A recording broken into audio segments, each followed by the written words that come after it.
The elevator doors sealed shut with a hollow clunk, trapping two strangers between floors in a moment that would shatter everything they thought they knew about success and survival. He was Ethan Cole, the billionaire CEO whose name alone could move markets, a single father who controlled empires but couldn't control the metal box now holding him prisoner. She was nobody's priority, just another applicant with worn shoes and a thin folder, invisible to systems designed to filter out people exactly like her. Neither knew that this malfunction would become the most valuable moment of their lives. If you stay until the end, drop a comment with your city. I want to see how far this story travels. Hit that like button and let's begin. The morning started like every other morning in Ethan Cole's meticulously constructed life, with precision, control, and the absolute certainty that every second had been accounted for. He stood in his penthouse bathroom at 5:47 a.m., 3 minutes ahead of schedule, watching the city awaken below through floor-to-ceiling windows that cost more than most people's homes. The skyline glittered with ambition, each building a testament to someone's dream, someone's empire. His own tower stood tallest among them, a steel and glass monument to 20 years of calculated risks and ruthless efficiency. Ethan adjusted his tie, charcoal gray, silk, knotted with the kind of perfection that came from muscle memory rather than thought. His reflection stared back at him, sharp jaw, eyes that had learned to reveal nothing, hair touched with distinguished silver at the temples despite being only 42. He looked like success was supposed to look, felt like it too, most days. The reflection didn't show the exhaustion. "Daddy?" A small voice broke through his thoughts. He turned to find his daughter, Sophie, standing in the doorway clutching her stuffed rabbit. She was 7 years old, dark hair tangled from sleep, wearing the princess pajamas she'd insisted on despite his suggestion that she was getting too old for them. In her eyes, he saw the question she asked every morning without words. "Are you leaving again?" "Morning, sweetheart." He crouched down to her level, something the business magazines would never photograph. The billionaire CEO on his knees before the one person whose opinion actually mattered. "Did you sleep okay?" Sophie nodded, but her grip on the rabbit tightened. "Mrs. Patterson says you have another late meeting tonight." Mrs. Patterson, the nanny, the third one this year, because the first two couldn't handle Sophie's nightmares, the ones that started after her mother walked out 18 months ago without looking back. Walked out on both of them, actually, though Ethan had stopped being surprised by betrayal years before that. "I'll try to be home for dinner," he said, knowing even as the words left his mouth that they were probably a lie. The merger with Tecton Industries had been 6 months in the making. Today was the final presentation, the moment where he'd either secure his company's dominance for the next decade or watch competitors swoop in like vultures. Missing it wasn't an option. Sophie's face did that thing children's faces do when they're learning not to hope too hard. It broke something in him every time. "I'll be home," he said more firmly, making a promise he had no idea how to keep. "I promise." She smiled then, small and tentative, and threw her arms around his neck. He held her for exactly 15 seconds, long enough to mean it, short enough to stay on schedule, before kissing her forehead and standing. "Mrs. Patterson will make you breakfast. Be good at school." "I'm always good," Sophie said, with the kind of earnestness that made him wonder what he'd done to deserve her. By 6:32 a.m., Ethan was in his car, a black Mercedes that had been detailed the night before, being driven toward his office by Marcus, who'd been his driver for 8 years and knew better than to attempt conversation. The city slid past the tinted windows, coffee shops opening, street vendors setting up, early joggers pounding pavement with the determination of people trying to outrun their own limitations. Ethan's phone buzzed constantly. His assistant, Miranda, had already sent the morning briefing. 17 emails requiring immediate attention, 4 calls he needed to return before 9 a.m., a reminder that the Tecton presentation was at 2 p.m. and could not, under any circumstances, be rescheduled or delayed. He scrolled through the emails with practiced efficiency, firing off responses that were brief to the point of terseness. His leadership style had been described in business journals as demanding, exacting, and once, memorably, frighteningly precise. He preferred to think of it as simply refusing to accept mediocrity. The car pulled up to Cole Industries headquarters at 7:04 a.m. The building rose 47 stories above the financial district, its facade a study in modern architecture, all clean lines and reflective glass that threw the city's image back at itself. The lobby alone had cost $12 million to renovate, every detail curated to send a message. We are untouchable. We are inevitable. Ethan strode through the entrance, nodding curtly to the security guard whose name he'd never learned. The morning shift was just arriving, junior executives, administrative staff, the machinery that kept the empire running. They parted for him automatically, some mumbling greetings he didn't acknowledge, others simply averting their eyes as if his presence was too bright to look at directly. He'd cultivated that distance deliberately. Familiarity bred complacency. Respect came from maintaining clear boundaries between leadership and everyone else. The elevator bank stood ahead, 6 elevators servicing the tower's 47 floors. The middle one, his elevator, though no formal designation existed, stood waiting, doors open like a mouth ready to swallow him into another day of controlled chaos. Ethan stepped inside and pressed 43. The executive floor. His floor. The doors began to slide shut. "Wait! Hold it, please!" The voice came from outside, breathless and desperate. Ethan's hand moved toward the door close button out of pure instinct. He didn't have time for delays. But some deeper reflex, perhaps the same one that made him crouch for his daughter's hugs, made him press door open instead. A young woman stumbled into the elevator, nearly dropping the thin folder she clutched against her chest. "Thank you," she gasped, pressing herself against the opposite wall as if trying to take up as little space as possible. "Thank you so much. I'm so sorry. I thought I'd miss it." "What floor?" Ethan's voice came out clipped, professional, already dismissing her. 7, please." She was still catching her breath, one hand pressed to her chest. "The HR department. I have an interview at 7:30, and the subway was delayed, and I just—" She stopped herself, seeming to realize she was explaining her life to a stranger who hadn't asked. 7? Just 7. Please." He pressed the button without comment and stepped back to his corner of the elevator, pulling out his phone to make it clear he had no interest in conversation.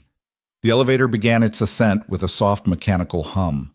Ethan glanced at the woman from the corner of his eye, the kind of quick assessment he'd trained himself to make in boardrooms and negotiations. Early 20s, maybe 25 at most. Clothes that had been chosen with care but showed their age. The skirt had been hemmed inexpertly, the blouse pressed but slightly faded from too many washings. Shoes that were professional but scuffed at the toes.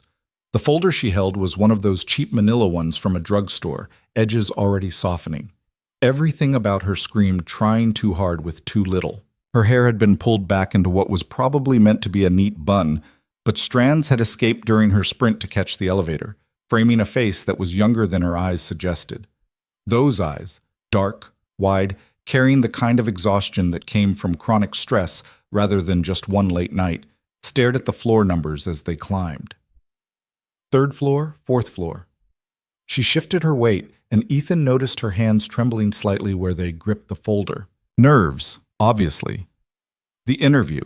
Some entry-level position, probably, given that she was heading to HR on the 7th floor, rather than the executive suites above. He returned his attention to his phone, dismissing her from his thoughts as thoroughly as he'd dismissed the security guard, the junior executives, every other person who existed at the periphery of his carefully controlled world. The elevator passed the 5th floor, then it shuddered. The movement was subtle at first, just a slight hiccup in the smooth ascent, the kind of thing that might have been imagination. But then it happened again, more pronounced this time, accompanied by a grinding sound that vibrated through the metal walls. Ethan looked up from his phone. The woman's eyes had gone wide, her knuckles white where she gripped the handrail that ran along the elevator's interior. "That's normal, right?" Her voice was tight with forced calm. "That sound? That's normal?" Before Ethan could answer, not that he had an answer, the elevator jolted hard enough to knock them both off balance. The lights flickered once, twice, then settled into an eerie dimness as the emergency lighting kicked in. And then everything stopped. The hum of motion ceased. The floor numbers froze between 5 and 6, the display flickering uncertainly. The absolute silence that followed was somehow louder than any alarm could have been.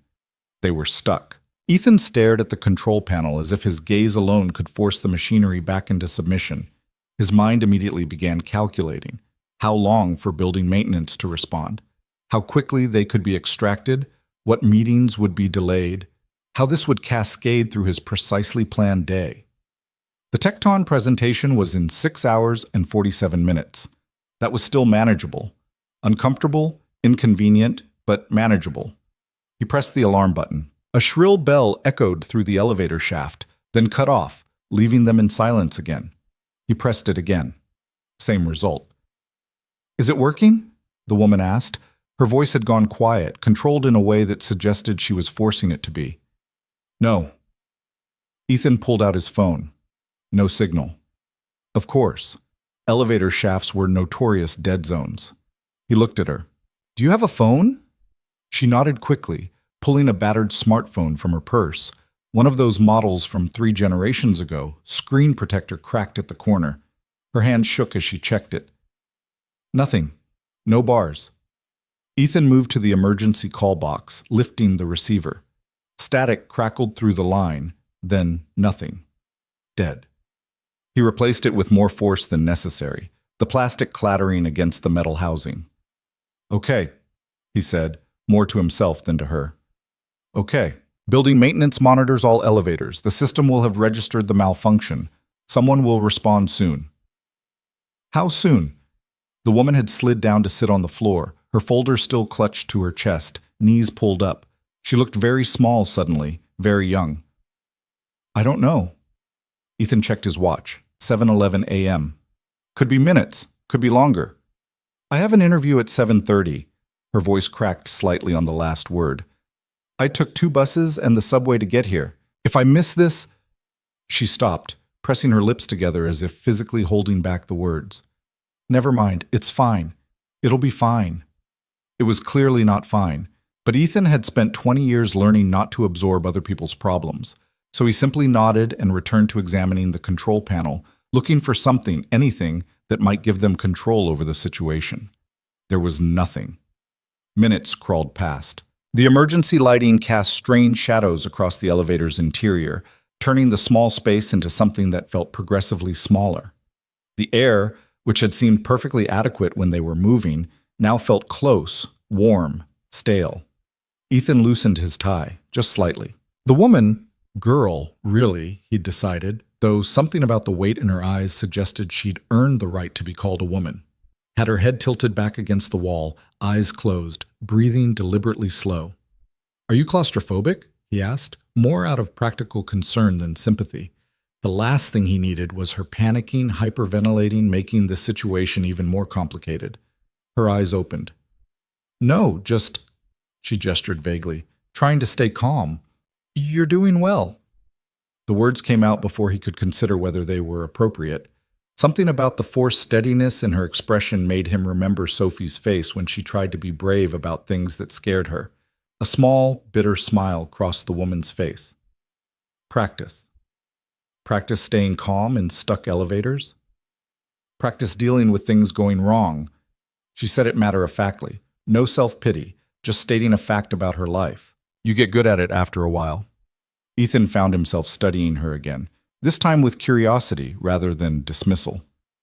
"The interview," he heard himself say. "What position?" "Administrative assistant, in the finance department." She glanced down at her folder. "It's not— I know it's not impressive or anything, but it's steady. Benefits. That's what matters." "You don't sound particularly excited about it." She looked up at him, and for a moment something sharp flickered in those tired eyes. "I'm excited about being able to pay rent." "Does that count?" The directness of it caught him off guard. In his world, people wrapped their desperation in ambition, dressed neat up as aspiration. No one simply said, "I need money to survive." "I didn't mean—" he started. "I know." She cut him off, but gently. "Sorry, I'm just— it's been a long few months. Job hunting when you're broke is basically a full-time job that doesn't pay anything. And every interview that doesn't work out feels like—" She stopped herself again, shaking her head. "I'm sorry. You don't need to hear about my problems." We're trapped in an elevator. Ethan surprised himself by sliding down to sit on the floor across from her, something he couldn't remember doing in a public space since ever. "Neither of us is going anywhere?" She laughed at that, A real laugh, startled and genuine. Fair point. Silence settled again, but it felt different now. Less hostile, just two people stuck together, waiting. What company is the interview with? Ethan asked, already knowing the answer but wanting to hear her say it. Coal Industries? She gestured vaguely upward. This building, actually. I've applied here before, but I never heard back. This time I got called in, though, so... She shrugged. Maybe third time's the charm. Third time.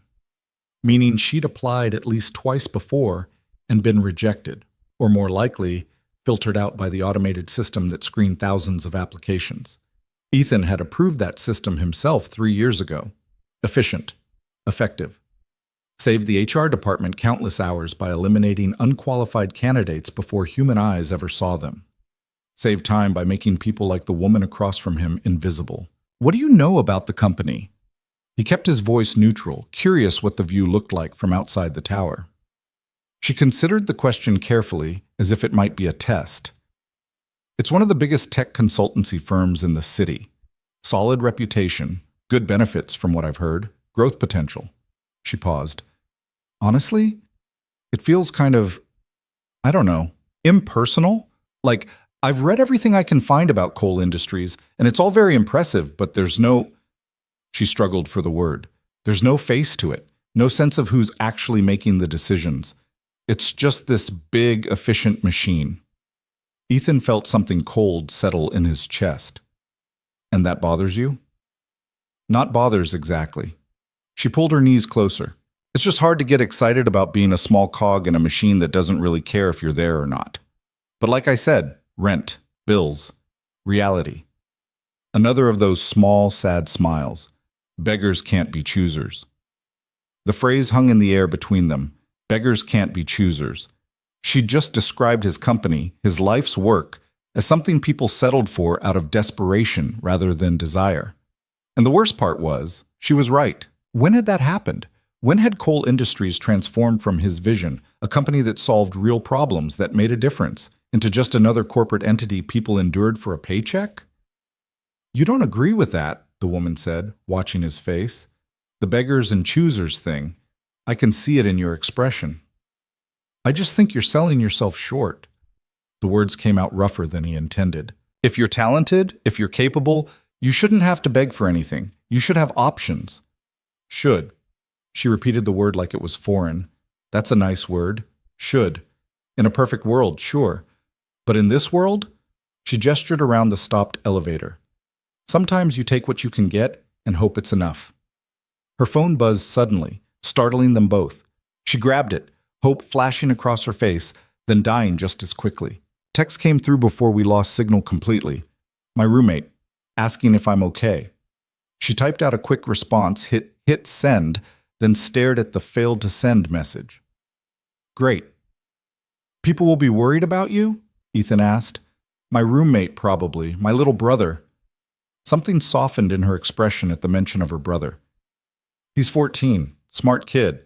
Smarter than me, definitely. He's got a scholarship to a good high school, which is amazing, but the extras, textbooks, lab fees, all the stuff the scholarship doesn't cover. That's why I need this job to work out. She caught herself. Sorry. Again, I don't know why I'm telling you all this. Because we're stuck in an elevator and there's nothing else to do, Ethan said. But that wasn't quite true. There was something about her openness, the way she spoke about her struggles without making them a performance, that made him want to keep listening. Your brother, you're putting him through school? Our parents died 3 years ago. Car accident. She said it the way people speak about old wounds, painful still, but scarred over enough to handle. He was 11, I was 22. Suddenly I was his guardian, his parent, everything. And I was working retail making barely enough for my own studio apartment, so... She shrugged. You figure it out. You have to. Ethan thought about Sophie, about how desperately he tried to give her stability, security, everything he'd never had growing up. The difference was, he had resources, money, power. This woman had nothing but determination and was somehow still fighting. That's why the interview matters, he said quietly. That's why the interview matters, she confirmed. Administrative assistant pays $42,000 a year. That's $14,000 more than I'm making now. That's the difference between scraping by and actually having savings. Between my brother going to college someday or not. Her voice roughened. So, yeah, I really need to not screw this up. Ethan checked his watch. 7:34 a.m. Her interview had already started without her. He wondered if whoever was supposed to meet with her would wait, or if they'd mark her as a no-show and move on to the next candidate. Probably the latter. Efficiency above all else. That was his policy, after all. They'll understand, he found himself saying, though he wasn't sure they would, when you explain what happened. Will they? She didn't sound convinced. I mean, I know it's not my fault, but there's always someone else, right? Someone who showed up on time, who didn't have an excuse. And most places, they don't really care about your reasons. They just care about results. She was describing his own philosophy back to him, the worldview he'd built his empire on. Results matter. Excuses don't. It sounded different coming from the other side. More minutes passed. The elevator remained stubbornly still. Ethan sent up a mental calculation of what this delay was costing him. Not in money, but in momentum, in the delicate timing of a day that had been choreographed down to the minute. The woman, he still didn't know her name, had gone quiet, staring at her folder. He could see her lips moving slightly, practicing something. Interview answers probably. Preparing for a meeting she was currently missing. "What's your name?" he asked suddenly. She looked up, surprised. "Maya. Maya Santos. I know who you are." She said it gently, almost apologetically. "I mean, I didn't recognize you at first, but your watch." She nodded at his wrist. "Patek Philippe, custom made from what I can see, and the suit is bespoke, probably Savile Row. Plus you pressed 43, which is the executive floor, and you have this..." She gestured vaguely at him. "Presence, like you're used to people doing what you want." A pause. "You're Ethan Cole." The recognition settled over the moment like a frost. The easy conversation they'd been having suddenly felt different, weighted with the knowledge of who he was, what he represented. "Does that change things?" he asked, curious about her answer. Maya considered it seriously. "I don't know, does it?" "It shouldn't." "But it does." She said it without accusation. "You own the company I'm trying to work for. You probably have 1,000 meetings more important than being stuck here. And I'm just..." She stopped. "Just what?" "Nobody." The word came out flat. "One of thousands of applicants, completely replaceable." "Nobody's completely replaceable," Ethan said. But even as he spoke, he knew it was a lie. He'd built his company on the principle of efficiency, of systems that could function regardless of individual personnel. How many employees had he lost over the years without the company missing a beat? "That's a nice thing to say." Maya's smile was sad. "But we both know it's not true. Not really. The machine keeps running no matter who's in it." There was that word again. Machine. His company. His life's work. Reduced to mechanical inevitability. The elevator shuddered suddenly, a deep groaning vibration that rattled through the walls. Both of them tensed. For a moment, Ethan thought they might be moving again, but the shudder faded and everything went still once more. "How long do you think we'll be stuck?" Maya's voice had tightened again. "I don't know." Ethan checked his phone again. Still no signal. 7:52 a.m. now. The Tecton meeting was in 6 hours, still time, but the window was closing. Building maintenance should have noticed by now. Emergency protocols should be in effect. "Should," Maya echoed his earlier word. There's that word again. Despite everything, he smiled. Fair point. They fell into silence again. Ethan found his mind wandering to Sophie, to the promise he'd made at breakfast. "I'll be home for dinner." That was looking increasingly unlikely, even if they got out of here in the next few minutes. The day was already derailed, his schedule in chaos. "Can I ask you something?" Maya's voice broke through his thoughts. "Sure." "Why did you hold the elevator door when I was running late?" She was watching him carefully. "You were about to let it close. I saw your hand move toward the button, but then you didn't." Ethan thought about it. Why had he opened the door? Habit? Impulse? Some vestige of basic human decency that hadn't been completely optimized out of him? "I don't know," he admitted. Maybe I was having a good morning. Were you? The question was more complicated than it should have been. My daughter hugged me before I left for work, so yes, I suppose I was. You have a daughter. Maya's expression softened. How old? 7, Sophie. Saying her name made something in his chest tighten. She'd be at school now if Mrs. Patterson had gotten her there on time. Probably sitting in her classroom, doodling in the margins of her workbook instead of paying attention. She took after him in that way, always thinking about something other than what she was supposed to be thinking about. That must be hard, Maya said quietly. Balancing everything, being a parent and running a company. It's impossible, Ethan said, the admission escaping before he could stop it. Every day I have to choose between being a good father and being a good CEO. And I never feel like I'm succeeding at either one. But you try. It wasn't a question. That counts for something. Does it? He heard his own bitterness. When you're constantly disappointing the one person who should be able to count on you. You made her a promise this morning, Maya said, about dinner. That's why you keep checking your watch. You're trying to figure out if you can still keep it. She was more perceptive than he'd given her credit for. I'm trying to figure out a lot of things. Here's what I know about being a parent, Maya said, her voice taking on a different quality, older, wearier. You're going to break some promises. That's just reality. But if you keep trying, if you keep showing up even when you mess up, that matters more than perfection. You sound like you have experience with this. With my brother, yeah. I'm not his parent, but close enough. She smiled slightly. He doesn't care that our apartment is small or that sometimes we eat ramen for dinner 3 nights in a row. He cares that I show up to his school events, that I help with his homework even when I'm exhausted, that I remember what he tells me about his friends, his teachers, his life. She paused. Your daughter probably doesn't care about the size of your house or the importance of your meetings. She cares if you remember the stuffed rabbit. What? This morning, before you left. I'm guessing your daughter was holding a stuffed animal, probably a rabbit, based on the trace of gray-white fur on your right sleeve, just below the elbow. That's about where a 7-year-old's head would reach when you crouch down to hug her. Maya gestured toward his arm. The fur is synthetic, likely from a well-loved toy, which means you noticed it. You hugged her low enough for the rabbit to press against you. That's not the action of someone who doesn't care. Ethan stared at her, then at his sleeve where, yes, a few strands of gray-white synthetic fur clung to the charcoal fabric. He'd hugged Sophie while she was holding Mr. Hoppy. He'd even knelt down for it, something he didn't have to do but always did because it made her smile. You have a good eye for detail, he said finally. I have a good eye for people. Maya shrugged. Comes from years of watching, waiting, trying to figure out what people want so I can give it to them. Job interviews, customer service, life. She looked down at her folder. For all the good it does me.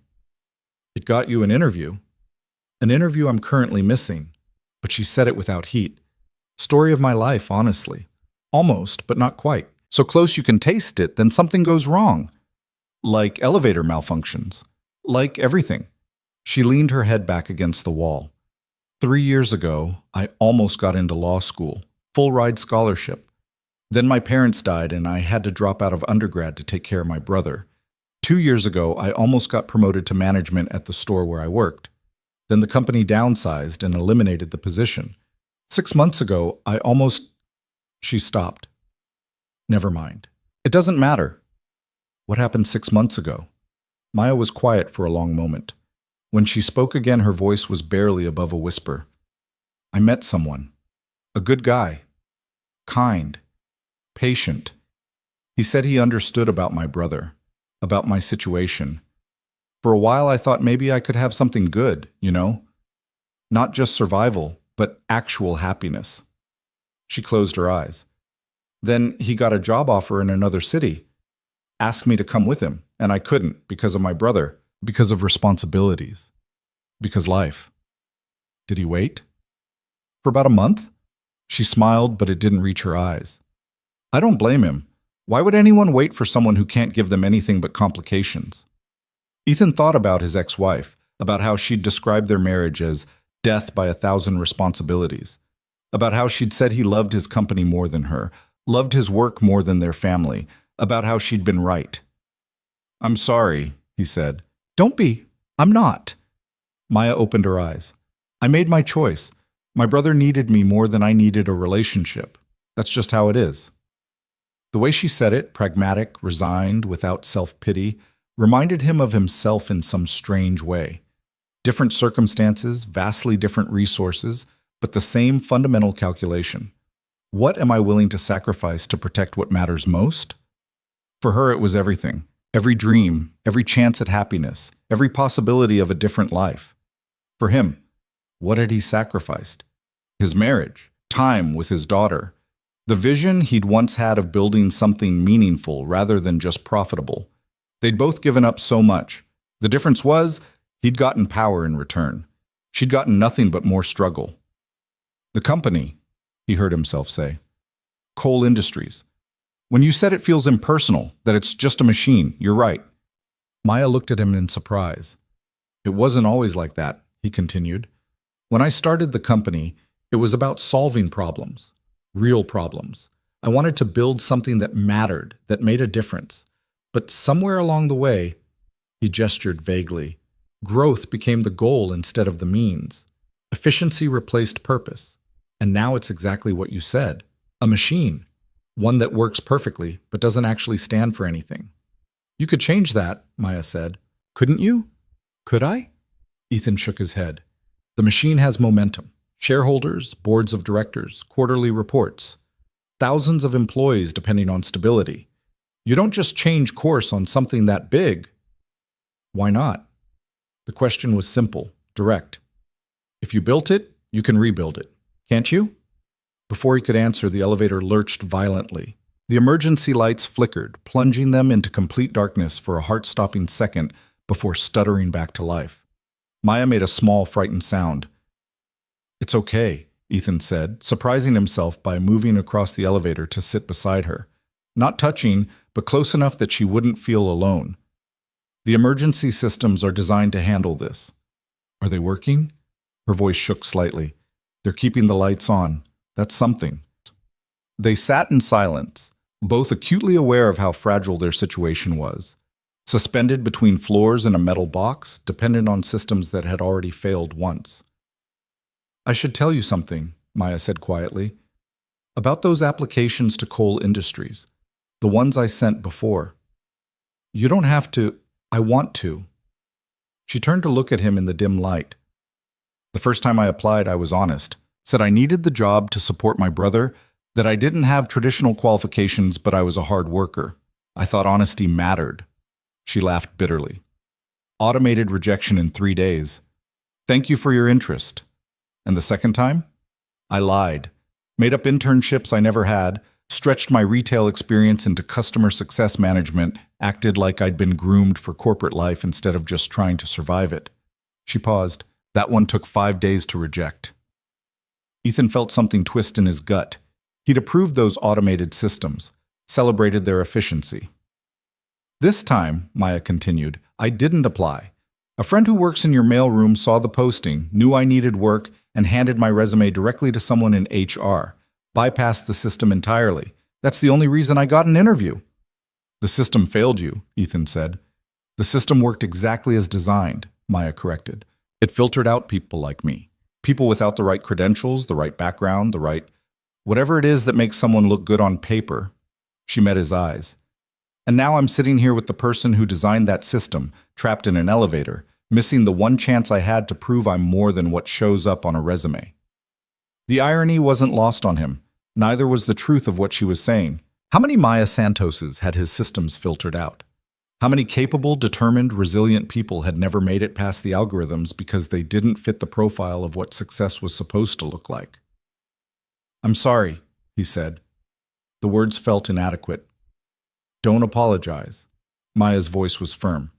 "You built something efficient. That's what companies need. I'm just..." She sighed. "I'm just one of the casualties of efficiency." They sat in the growing silence, both lost in their own thoughts. Ethan's mind was racing, recalculating everything he thought he knew about his company, his leadership, his legacy. 8:23 a.m. The Tecton meeting was in 5 hours and 37 minutes. Somehow, that felt less important than it had an hour ago. The elevator groaned again, a deep mechanical sound that vibrated through their bones. Then, without warning, it shuddered and began to move. Both of them scrambled to their feet. The numbers on the display flickered to life. 5, 6, 7. The elevator slowed, stopped smoothly, and the doors slid open onto the 7th floor. Maya grabbed her folder, moving toward the exit, then paused and turned back. Thank you for the conversation, for... She searched for words. For seeing me, even if it doesn't matter. It matters, Ethan said, and meant it. She smiled, sad, resigned, already preparing herself for disappointment, and stepped out of the elevator. The doors began to close. Ethan stared at them, his hand hovering over the control panel.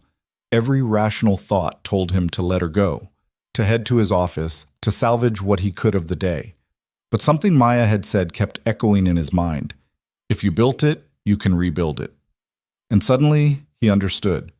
The most important meeting of his day wasn't happening at 2 p.m. with Tecton Industries. It was happening right now, on the 7th floor, with a woman who'd been invisible to his systems but was more real than any spreadsheet or quarterly report. Ethan pressed the door open button. Maya turned back, confusion crossing her face as she saw him stepping out of the elevator. Mr. Cole, is everything... Your interview, he interrupted. I'm conducting it. Her eyes went wide. What? You need 5 minutes to compose yourself? He checked his watch, a gesture more automatic than necessary. The conference room at the end of the hall. I'll meet you there. But you can't. She was stammering, struggling to process what was happening.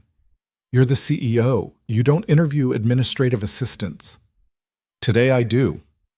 He straightened his jacket, already moving toward the conference room, then stopped and looked back at her. And Maya, come as you are. No performance. No lies about credentials you don't have. Just tell me the truth. He walked away, leaving her standing in the hallway, folder clutched to her chest, looking like she'd just witnessed something impossible. Maybe she had. Maybe they both had. Maya stood frozen in the hallway, watching Ethan Cole's back as he disappeared around the corner toward the conference room. Her mind struggled to process what had just happened. The CEO of Cole Industries, the man whose company employed over 5,000 people, whose decisions moved markets, whose time was measured in millions of dollars per hour, had just told her he was conducting her interview personally. It was impossible. It was happening. Her hands trembled as she looked down at her folder, at the cheap manila paper that suddenly felt absurdly inadequate. Inside was her resume, printed on regular copy paper because the good resume paper cost $8 more and she couldn't justify the expense. A list of references from retail managers and former professors who probably barely remembered her. A cover letter she'd rewritten 17 times, trying to sound professional without sounding desperate. None of it mattered now. He'd said to come as she was, to tell the truth, no performance.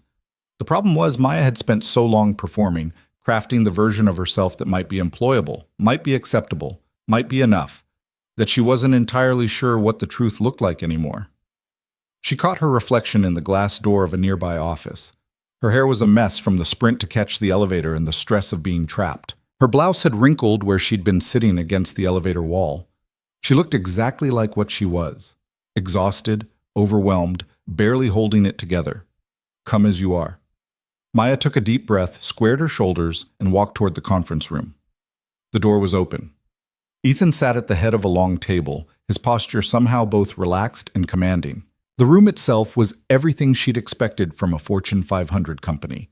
Floor-to-ceiling windows overlooking the city, leather chairs that probably cost more than her monthly rent, a presentation screen that covered most of one wall. The morning light streamed through the windows, making everything look sharp and expensive. She felt like a smudge on a clean page. Come in, Ethan said, gesturing to the chair beside him rather than across the table. Close the door. Maya did as instructed, her footsteps too loud on the polished floor. She sat, placing her folder on the table with hands that still hadn't stopped shaking. For a moment, neither of them spoke. Ethan was watching her with an intensity that made her want to look away, but she forced herself to meet his gaze.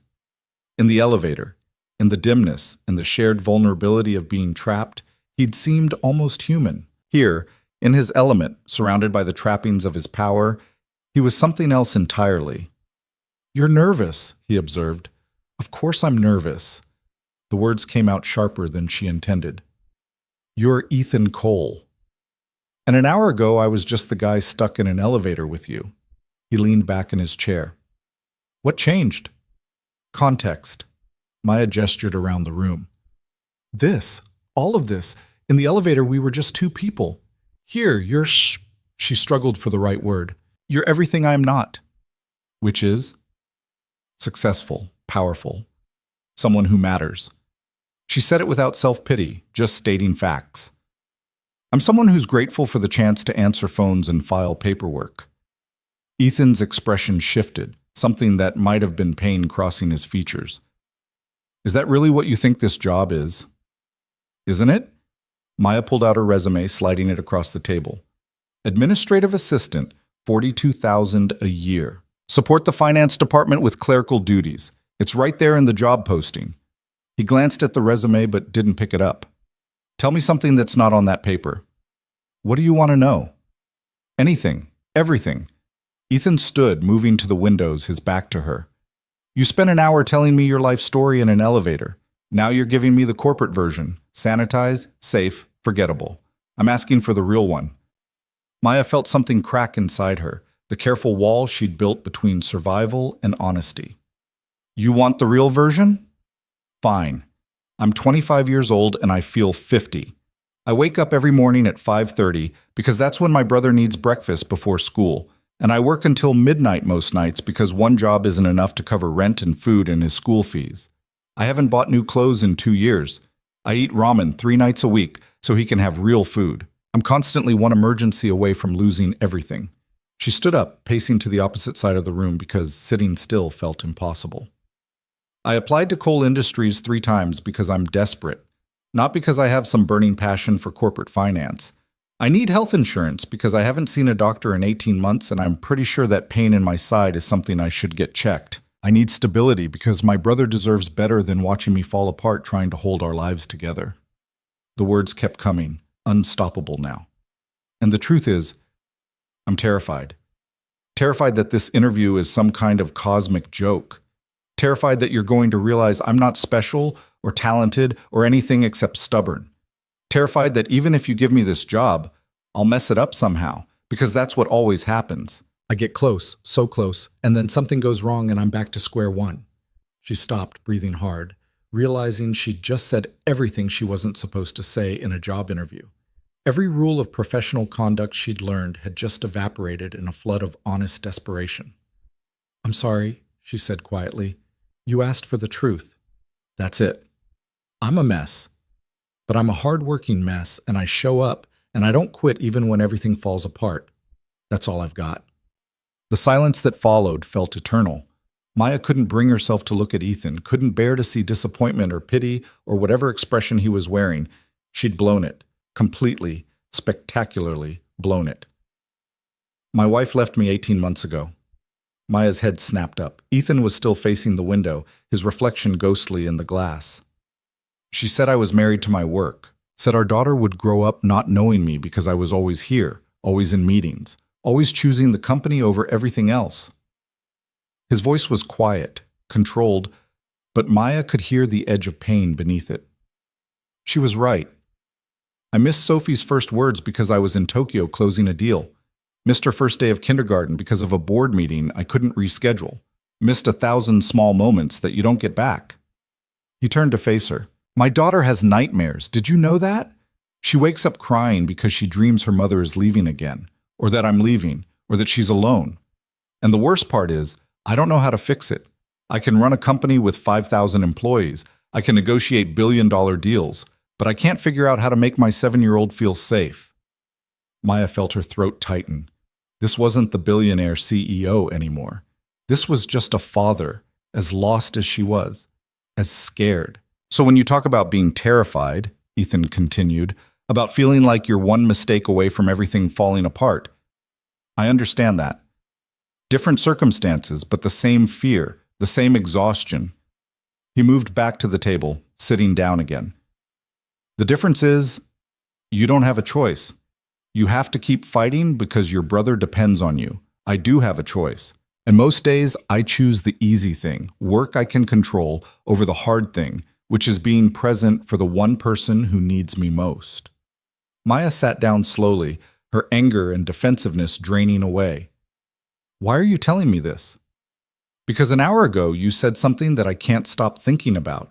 Ethan picked up her resume, finally looking at it. You said the company feels impersonal, like a machine. And you were right.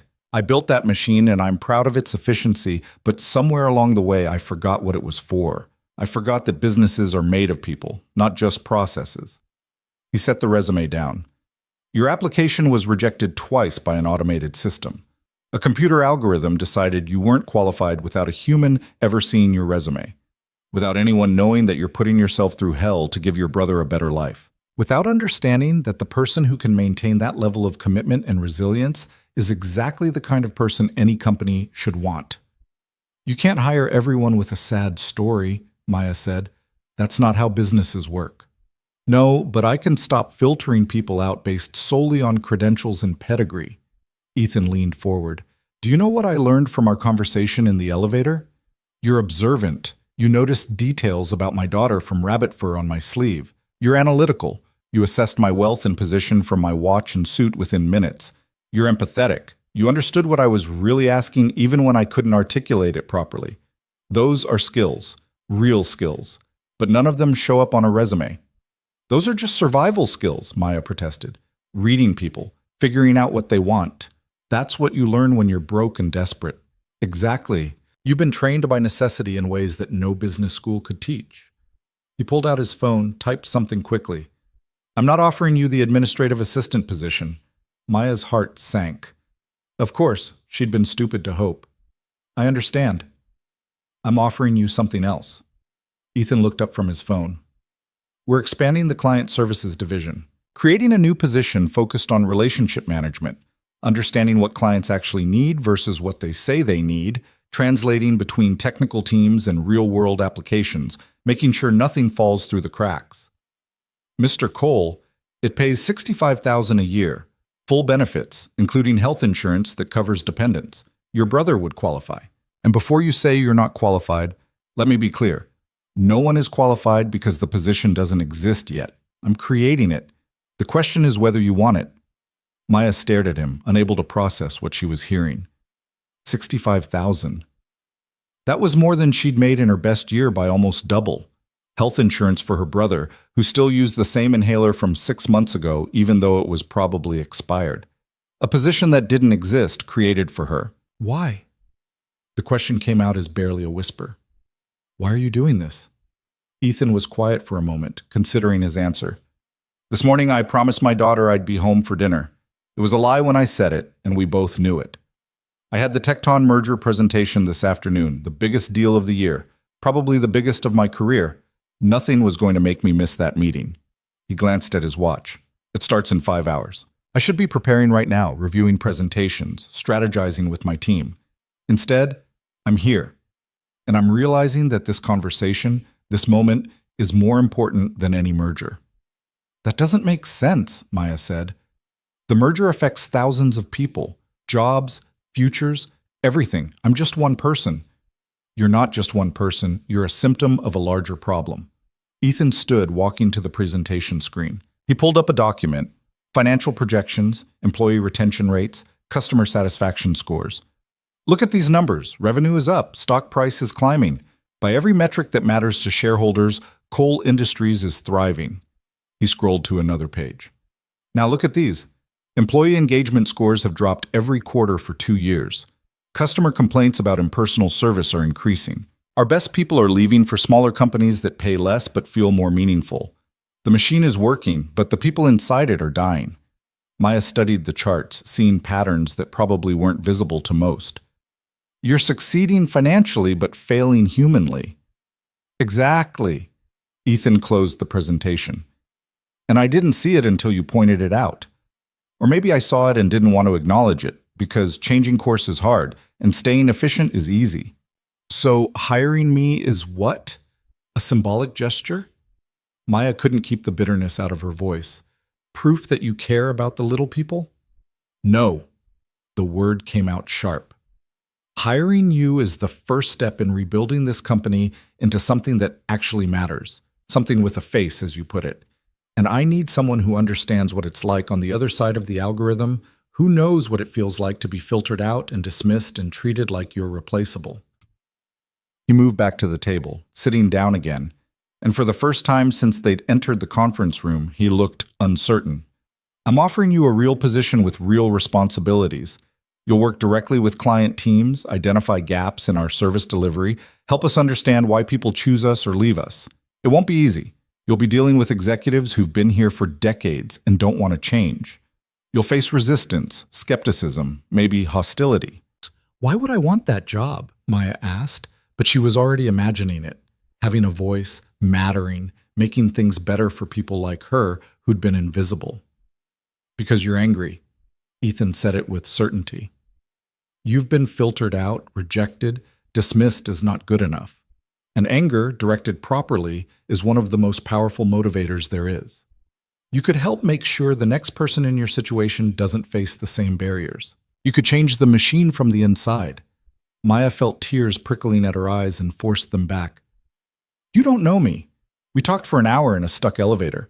That's not enough to trust someone with this kind of responsibility. You're right, it's not. Ethan pulled out a business card, wrote something on the back, and slid it across the table. So here's what I'm proposing. Trial period, 30 days. You work with my executive team, sit in on client meetings, observe how we operate. If at the end of 30 days you think this company is worth saving, that we can actually change things, you stay on permanently. If not, I'll write you a recommendation letter that will get you hired anywhere else you want to go. And if I fail, Maya picked up the card, seeing his direct number written on the back in sharp, precise handwriting. If I'm not good enough after all, then we'll both have learned something important. He stood, extending his hand. But I don't think you're going to fail. I think you're going to be exactly what this company needs, even if they don't know it yet. Maya looked at his outstretched hand, at the opportunity he was offering, at the impossible turn her morning had taken. Every rational instinct told her to be suspicious, to question why a billionaire CEO would upend his schedule and create a position for a woman he'd met in an elevator. But beneath the suspicion was something else. Hope. Fragile and terrifying, but real. She took his hand. 30 days. 30 days, he agreed. Then unexpectedly he smiled. Not the corporate smile she'd seen in business magazines, but something genuine. Welcome to Coal Industries, Maya Santos, for real this time. The handshake lasted a moment too long, both of them aware they were committing to something bigger than an employment agreement. This was a mutual leap of faith, him trusting her to help fix what he'd broken, her trusting him to actually let her try. When they finally released hands, Maya felt the weight of reality crashing back. When do I start? Today. Ethan was already moving toward the door. I'll have HR draw up the paperwork. In the meantime, you're shadowing me. Shadowing you? Maya followed him into the hallway, struggling to keep up with his suddenly quick pace. What does that mean? It means you're going to see exactly how this company operates, starting from the top. Board meetings, client calls, department reviews, all of it. You wanted to see the face behind the machine? You're about to see everything. They reached the elevator bank. Different elevators this time, not the one that had trapped them. Maya noticed Ethan hesitate before pressing the call button, a flicker of something crossing his face. Fear? Doubt? It's safe, she said quietly. Lightning doesn't strike twice. Let's hope not. He pressed the button. We're going to 43. The executive floor, where decisions were made, where power concentrated, where someone like Maya Santos had no business being. The elevator arrived. A different car, newer, gleaming. They stepped inside together, and this time when the doors closed and the car began to rise, there was no shudder, no malfunction, just smooth, efficient ascent. Maya watched the numbers climb, 8, 9, 10, and felt her stomach twist with anxiety. Mr. Cole? Ethan. He was checking his phone, scrolling through what looked like hundreds of unread messages. If we're going to work together, you should call me Ethan. Ethan. The name felt strange in her mouth, too familiar. I need to ask you something, and I need you to be honest." He looked up from his phone. "Okay. Is this real? Or is this you feeling guilty about your automated system and making a grand gesture that you'll regret by tomorrow morning?" She forced herself to hold his gaze. "Because I can't afford to quit my current job based on a promise that might evaporate. I have too much riding on this." The elevator passed 20, 30, still climbing. Ethan put his phone away, giving her his full attention. "That's a fair question," he said. "And the honest answer is, I don't know. I don't know if this is going to work. I don't know if you're going to be good at this job or if I'm capable of actually changing the culture I've spent 20 years building. I don't know if my executive team is going to accept you or fight you every step of the way." Maya felt her hope crumbling. "That's not reassuring. But here's what I do know." His voice was firm now, certain. "An hour ago, I was heading to my office to prepare for a meeting that I've been planning for 6 months. A meeting that represents everything I thought I wanted: growth, dominance, market share. And right now, I'm taking you to that office instead, and I'm going to cancel that meeting." "What?" Maya's eyes went wide. "No, you can't do that. Not for me. Not for you. For the company. For my daughter. For myself." The elevator slowed as it approached 43. "I'm canceling it because if I walk into that conference room and spend the next 4 hours talking about synergies and revenue projections and market positioning, I'm going to lose whatever clarity I gained from our conversation. I'm going to default back to the easy thing, being the CEO who maximizes shareholder value, instead of the hard thing, which is being the leader who builds something that actually matters." The doors opened onto a floor that was everything Maya expected. Expensive art on the walls, thick carpeting that swallowed sound, glass-walled offices with views that stretched to the horizon. A few people were visible, moving with purposeful efficiency, all of them looking like they belonged in a world that Maya had only ever observed from the outside. "Come on." Ethan stepped out, and Maya followed, feeling every eye turn toward them as they walked down the hallway. She could hear the whispers starting, see the confused glances. Who was this woman in her wrinkled blouse and scuffed shoes walking beside Ethan Cole like she had every right to be there? Nobody. That's who she'd been just 2 hours ago. Now she was something else. She just wasn't sure what. Ethan's office was at the end of the hall, double doors opening into a space that was somehow both intimidating and beautiful. More windows, a desk that looked hand-carved from a single piece of wood, chairs that were clearly designed for comfort and power in equal measure. On the credenza behind the desk sat a single photograph. Sophie, younger than she was now, laughing at something just out of frame. "Sit anywhere," Ethan said, moving to his desk and waking up his computer. "I need to make a call." Maya chose a chair near the window, watching the city spread out below. From this height, everything looked ordered, manageable, small. She wondered if that's how Ethan saw the world, from a distance that made problems look solvable. He was on the phone now, his voice crisp and professional. "Richard? Ethan Cole. I need you to cancel the Tecton presentation." A pause. "Yes, I know what day it is. Cancel it anyway." Another pause, longer this time. "Tell them I'll reschedule within the week. Something urgent came up." He listened for a moment, then his voice took on an edge. "Richard, I'm not asking. Reschedule it. We'll make it work." He ended the call and immediately made another one. "Miranda, I need you to clear my calendar for the rest of the day. Everything. Move what you can, cancel what you can't." He glanced at Maya. "And send someone from HR up immediately with new employee paperwork. Full benefits package, position title to be determined, salary $65,000 annual." A pause. "Yes, I'm sure. Just do it." Maya watched him work, seeing the machinery of power in action. One phone call, and meetings that had been scheduled for months vanished. One instruction, and HR would scramble to create paperwork for a position that didn't exist. This was what it looked like to control the world, or at least this corner of it. Ethan ended the call and sat back, looking suddenly exhausted. "Done." "You really canceled it," Maya said. "The biggest meeting of your career." "No, I postponed it." He rubbed his eyes, a gesture that made him look more human than she'd seen since the elevator. "There's a difference. The deal will still happen, just on a different timeline. But right now, this matters more." Why? Maya leaned forward. I still don't understand why you're doing this. And don't tell me it's about fixing the company culture because you could hire a consultant for that. You could implement new policies, change the algorithm, do 1,000 different things that don't involve gambling on someone you barely know. Ethan was quiet for a long moment, his gaze distant. When he finally spoke, his voice was softer than she'd heard it.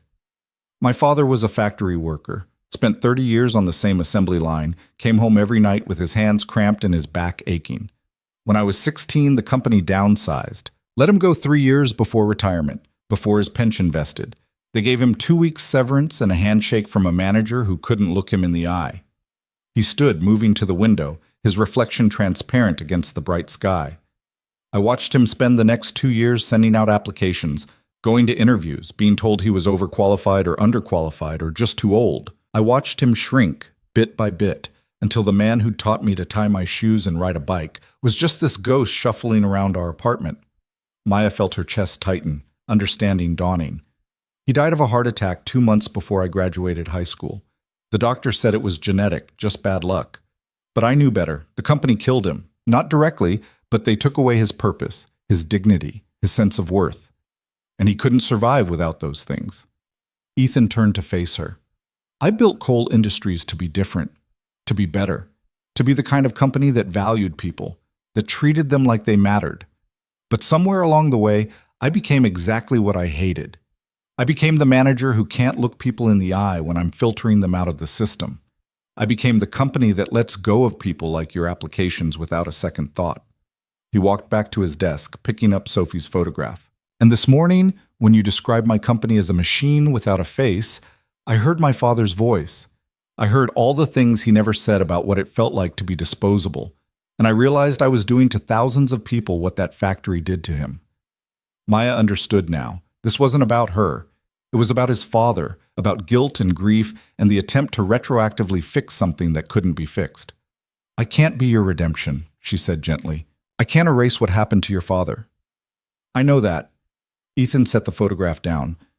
But maybe you can help me build something that wouldn't have thrown him away. Something that sees people like him, like you, as assets instead of liabilities. That's worth more than any merger. Before Maya could respond, there was a knock at the door. A woman in her 50s entered, carrying a tablet and looking professionally pleasant despite the obvious confusion in her eyes. Mr. Cole? I'm Susan from HR. You requested employment paperwork? Yes. This is Maya Santos. She's starting today in a new client services position. Ethan gestured to Maya. Susan will handle all the details, direct deposit, benefits enrollment, building access, everything you need. Susan's professional smile never wavered, but Maya could see the questions building behind her eyes. Who was this girl? Why was the CEO personally onboarding her? What was really happening here? Of course. Susan turned to Maya. If you'll come with me, we can get started on the paperwork. It should only take about an hour. Maya stood, looking at Ethan uncertainly. And after that? After that, you come back here. We have work to do. He was already turning to his computer, pulling up files, shifting into the mode she recognized from the elevator.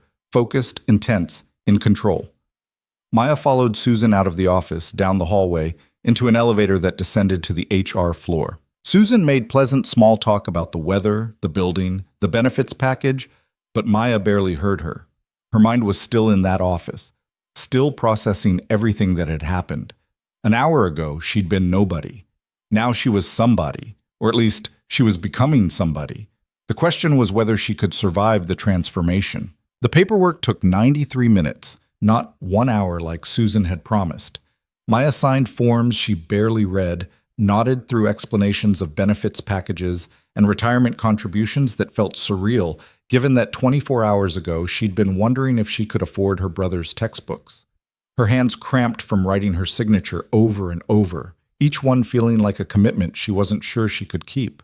When it was finally done, Susan handed her a temporary ID badge with her photo, taken hastily in the HR office, Maya's hair still disheveled, her expression caught somewhere between disbelief and terror, and a manila folder containing copies of everything she'd signed. Your permanent badge will be ready tomorrow, Susan said, her professional warmth never quite reaching her eyes. Mr. Cole's assistant will coordinate your workspace assignment and technology setup. Do you have any questions? Maya had about 1,000 questions, but none that Susan could answer. So she just shook her head and made her way back to the elevator, clutching her new employee folder like it might disappear if she loosened her grip. The 43rd floor felt different now. She had a right to be here, at least on paper. The ID badge clipped to her blouse said so, but the looks she got from passing executives suggested they hadn't received that memo. She was still an intruder, still visibly wrong in her worn clothes and scuffed shoes. Ethan's office door was closed.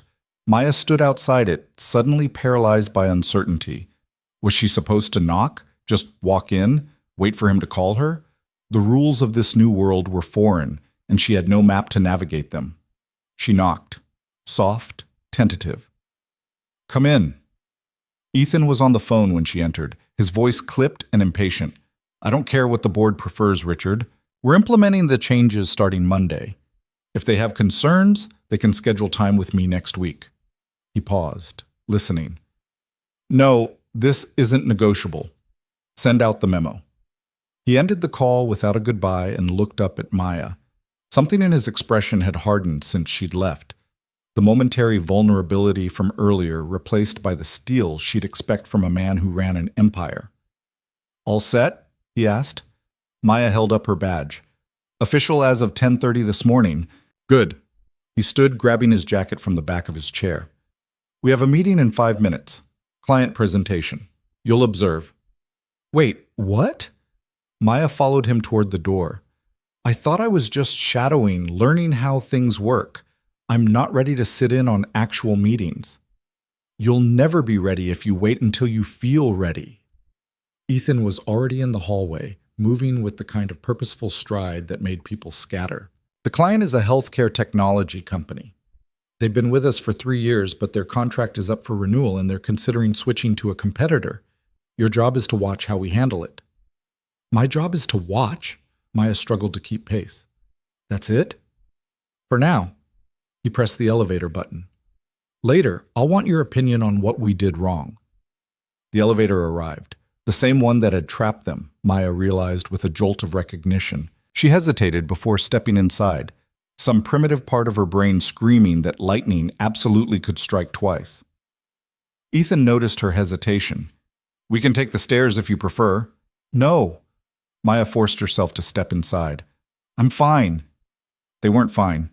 The moment the doors closed, Maya felt her chest tighten, her breathing quicken. The walls seemed closer than they had been that morning, the space smaller, the air thinner. She focused on the floor numbers descending, counting them like a meditation. 42, 41, 40. "The first time I got back in a car after my father died, I had a panic attack." Ethan's voice was quiet, conversational. "Pulled over on the side of the highway, couldn't breathe, convinced I was dying. My mom had to drive 2 hours to come get me." Maya looked at him, surprised by the confession. "I was 17, he continued, "and I was furious at myself for being weak, for letting fear control me. So the next day, I got back in that car and drove until the fear went away." He met her eyes. "It took 3 months, but eventually, driving was just driving again." "What's the point of that story?" Maya asked. "The point is, fear is normal, but you can't let it win." The elevator reached the 32nd floor and stopped. "This is us." The doors opened onto a different kind of space than the executive floor, more open, more collaborative, with glass-walled conference rooms and clusters of desks where people worked in animated conversation. This was where the actual work happened, Maya realized. The executive floor was for decisions. This floor was for execution. Ethan led her to a conference room at the far end of the floor where 5 people were already seated around a table covered with laptops, tablets, and coffee cups. They looked up as Ethan entered, their postures immediately straightening, conversations cutting off mid-sentence. "Morning," Ethan said, taking a seat at the head of the table. He gestured to Maya. "This is Maya Santos. She's joining our team in a new client services role. She'll be observing today." 5 pairs of eyes turned to Maya with varying degrees of curiosity and suspicion. She recognized the look, the same one she'd gotten from customers when she started retail jobs, the assessment of whether she was competent or just another body filling a position. Maya, this is our account team for MedTech Solutions, Ethan continued, gesturing around the table. Jennifer handles project management, David is our technical lead, Sarah manages the relationship, Marcus does data analysis, and Tom is from our legal department. Maya nodded to each of them, receiving lukewarm smiles in return. She took a seat against the wall, trying to make herself invisible while simultaneously trying to look like she belonged. The client should be here any minute, Jennifer said, glancing at her watch. She was probably in her 40s, impeccably dressed, with the kind of confidence that came from years of competence. They've indicated they want to discuss concerns about response time and personalization of service. Translation, they think we're treating them like just another account number, Sarah added. She was younger, maybe early 30s, with an edge to her voice that suggested she'd been fighting this battle for a while. I've tried to schedule more frequent check-ins, but they keep saying they want to talk to someone who actually has decision-making power, not just relationship management. Ethan's jaw tightened almost imperceptibly, meaning they feel like they're getting shuffled through a system instead of being heard. They're not wrong, David muttered. He was the oldest person at the table, probably late 50s, with the rumpled look of someone who cared more about code than appearance. We've been running their infrastructure on automated monitoring for 2 years. Works fine 99% of the time, but when there's an actual problem, they have to file a ticket and wait in the queue like everyone else. That's the process, Jennifer said, her tone defensive. It's efficient. It allows us to prioritize issues based on severity and impact. It also makes them feel unimportant, Sarah shot back. I've had 3 conversations with their CTO in the past month where he explicitly said they're tired of talking to systems instead of people. The dynamic in the room was becoming clear to Maya. Jennifer defended the process, the efficiency, the machine. Sarah fought for the relationship, the human element, the individual client. David and Marcus sat somewhere in the middle, focused on their technical domains. Tom from legal seemed to be there purely to prevent anyone from promising anything actionable. Here's what's going to happen, Ethan said, cutting through the brewing argument. When they arrive, we're going to listen. Actually listen. Not prepare rebuttals in our heads while they talk. Not explain why our process makes sense. Just listen to what they're saying and why they're saying it. Jennifer looked like she wanted to object, but thought better of it. There was a knock on the conference room door. A woman in her early 50s entered, followed by 2 younger men carrying laptops. The woman had gray hair cut sharp at her shoulders and the bearing of someone who'd spent decades fighting to be taken seriously in tech. Dr. Chen, Ethan stood, extending his hand. Thank you for coming in. Mr. Cole. Doctor.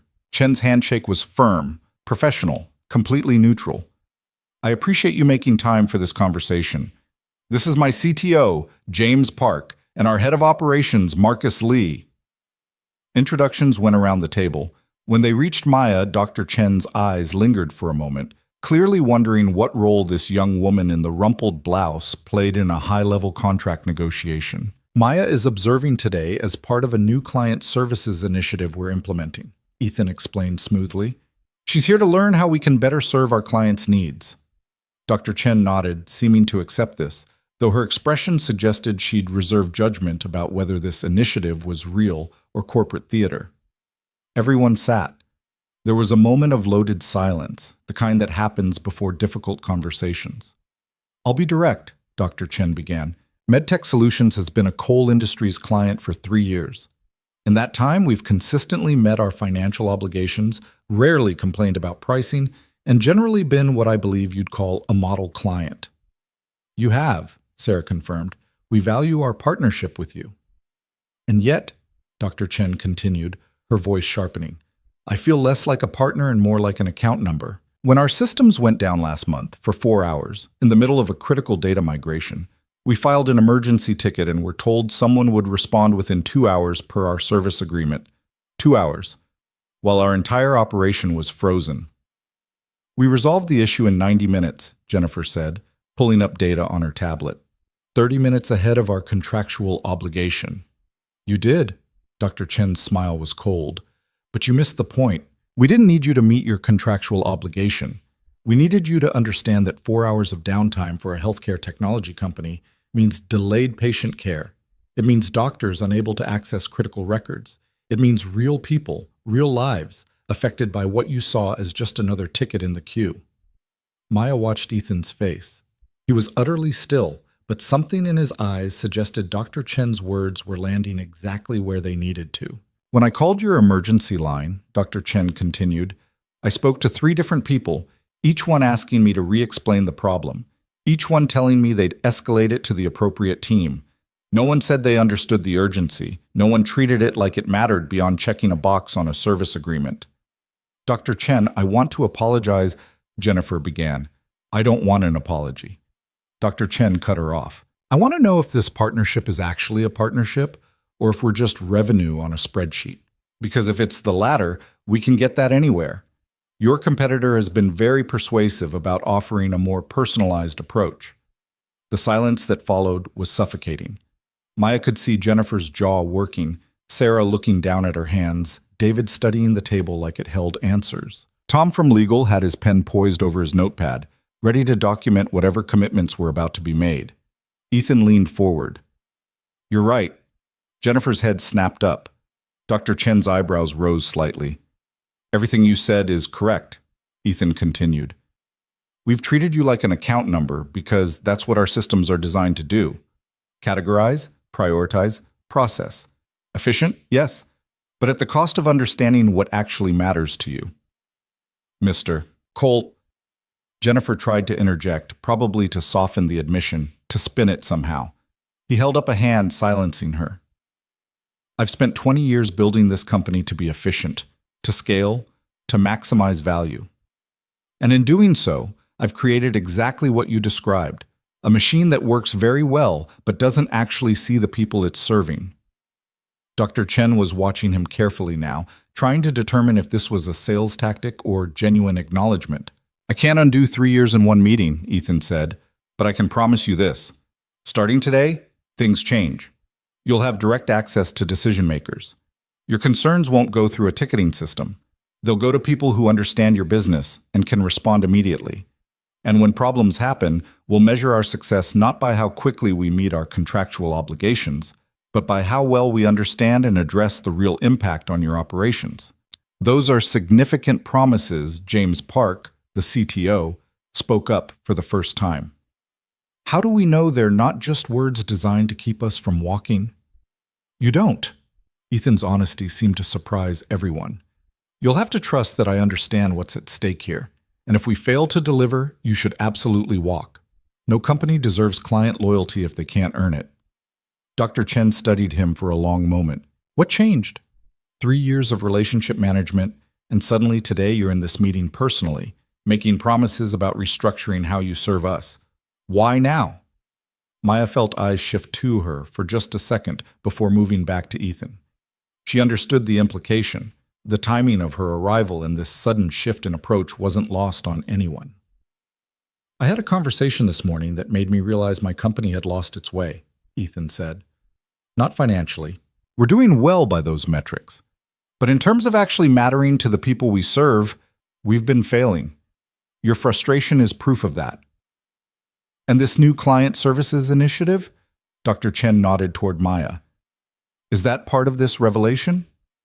It is. Ethan glanced at Maya, and she felt exposed under the scrutiny of everyone in the room. We're implementing a new approach, one that prioritizes understanding client needs over processing client requests. It's going to take time to build, but the foundation starts today. Dr. Chen considered this, then turned to Maya directly. What's your background?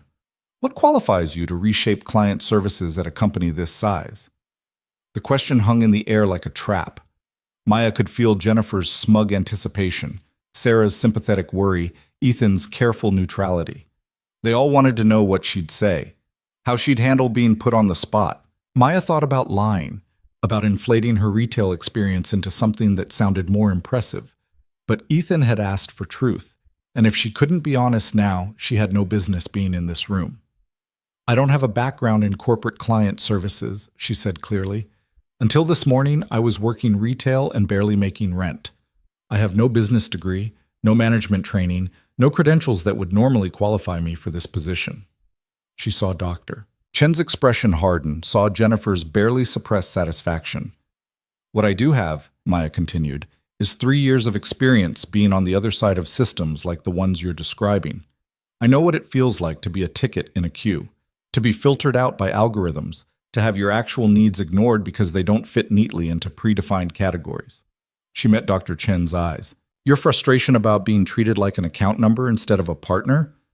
I understand that frustration intimately, because I've spent years being treated like I'm replaceable when I know I'm not. The room was absolutely silent. Dr. Chen's expression was unreadable. So no, Maya said, I can't tell you I'm qualified by traditional standards, but I can tell you that if this company is serious about changing how it sees its clients, having someone who remembers what it's like to be invisible might actually be valuable. For a long moment, no one spoke. Then Dr. Chen did something unexpected. She smiled, not the cold professional smile from earlier, but something genuine. I like her, she said to Ethan. She's honest. That's rare. The tension in the room shifted, though it didn't disappear entirely. James and Marcus were still skeptical. Jennifer was clearly unhappy, but Sarah looked almost relieved. Can we discuss specifics? Dr. Chen pulled out a folder. Because if we're rebuilding this partnership, I have some thoughts about what that needs to look like. The meeting lasted another 90 minutes.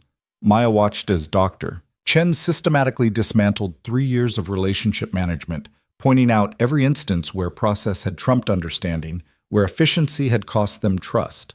Sarah took notes furiously, occasionally interjecting with suggestions. David offered technical solutions that Dr. Chen's team either accepted or refined. Jennifer grew increasingly quiet as her carefully constructed systems were revealed to be inadequate. Ethan listened more than he spoke, occasionally asking clarifying questions, but mostly letting Dr. Chen define what she needed. Maya noticed how different this was from what she'd expected. Instead of defending or selling, he was simply absorbing information, acknowledging failures, committing to changes. By the end, they had the framework of a new service agreement, direct access to a dedicated team, quarterly business reviews with actual decision-makers, immediate escalation protocols for critical issues, all the things that should have existed from the beginning but had been optimized away in favor of efficiency. We'll draft formal amendments to the contract and send them by end of week, Tom from legal said, finally earning his presence in the room. Is there anything else you need from us today? Dr. Chen stood, gathering her materials. Just this. Follow through. Don't let this conversation be the high point of our relationship. Make the changes you promised, and prove that today wasn't just good theater to keep us from leaving. We will, Ethan said, standing to shake her hand. You have my word. After the MedTech team left, the conference room felt smaller, the air thicker with unspoken tension. Jennifer was the first to speak, her voice tight with barely controlled anger. Did we just agree to completely restructure how we service their account? Because that's going to require significant resource reallocation, and I'm not sure we have the bandwidth. We'll find the bandwidth. Ethan's tone left no room for argument. Dr. Chen was right. We've been treating clients like revenue streams instead of partnerships. That changes now. With all due respect, Jennifer said, in the tone people use when they mean no respect at all. We have 200 enterprise clients. If we give each of them the kind of personalized attention Dr. Chen is demanding, we'll need to triple our account management team. The economics don't work. Then we prioritize. Sarah jumped in, energized in a way Maya hadn't seen during the meeting. We identify clients where relationships are strained, where we're at risk of losing them, and we focus there first. Prove we can do this differently, then scale it. Or, Jennifer countered, we accept that not every client needs or deserves that level of attention. Some relationships are transactional, and that's fine. Trying to be everything to everyone is how companies lose focus. Trying to be nothing to anyone is how companies lose their soul. The words came out of Maya's mouth before she could stop them. Everyone turned to look at her. Jennifer's expression was arctic. I'm sorry, Maya said, though she wasn't. I shouldn't have... No, Ethan interrupted. Say what you were going to say. Maya took a breath, feeling the weight of 5 sets of eyes on her. You're both right. You can't give every client the same level of personalized attention, and not every relationship needs it. But the problem isn't just about resource allocation. It's about the message you're sending. What message? Jennifer's voice was sharp with challenge. That clients matter until it's inconvenient for them to matter.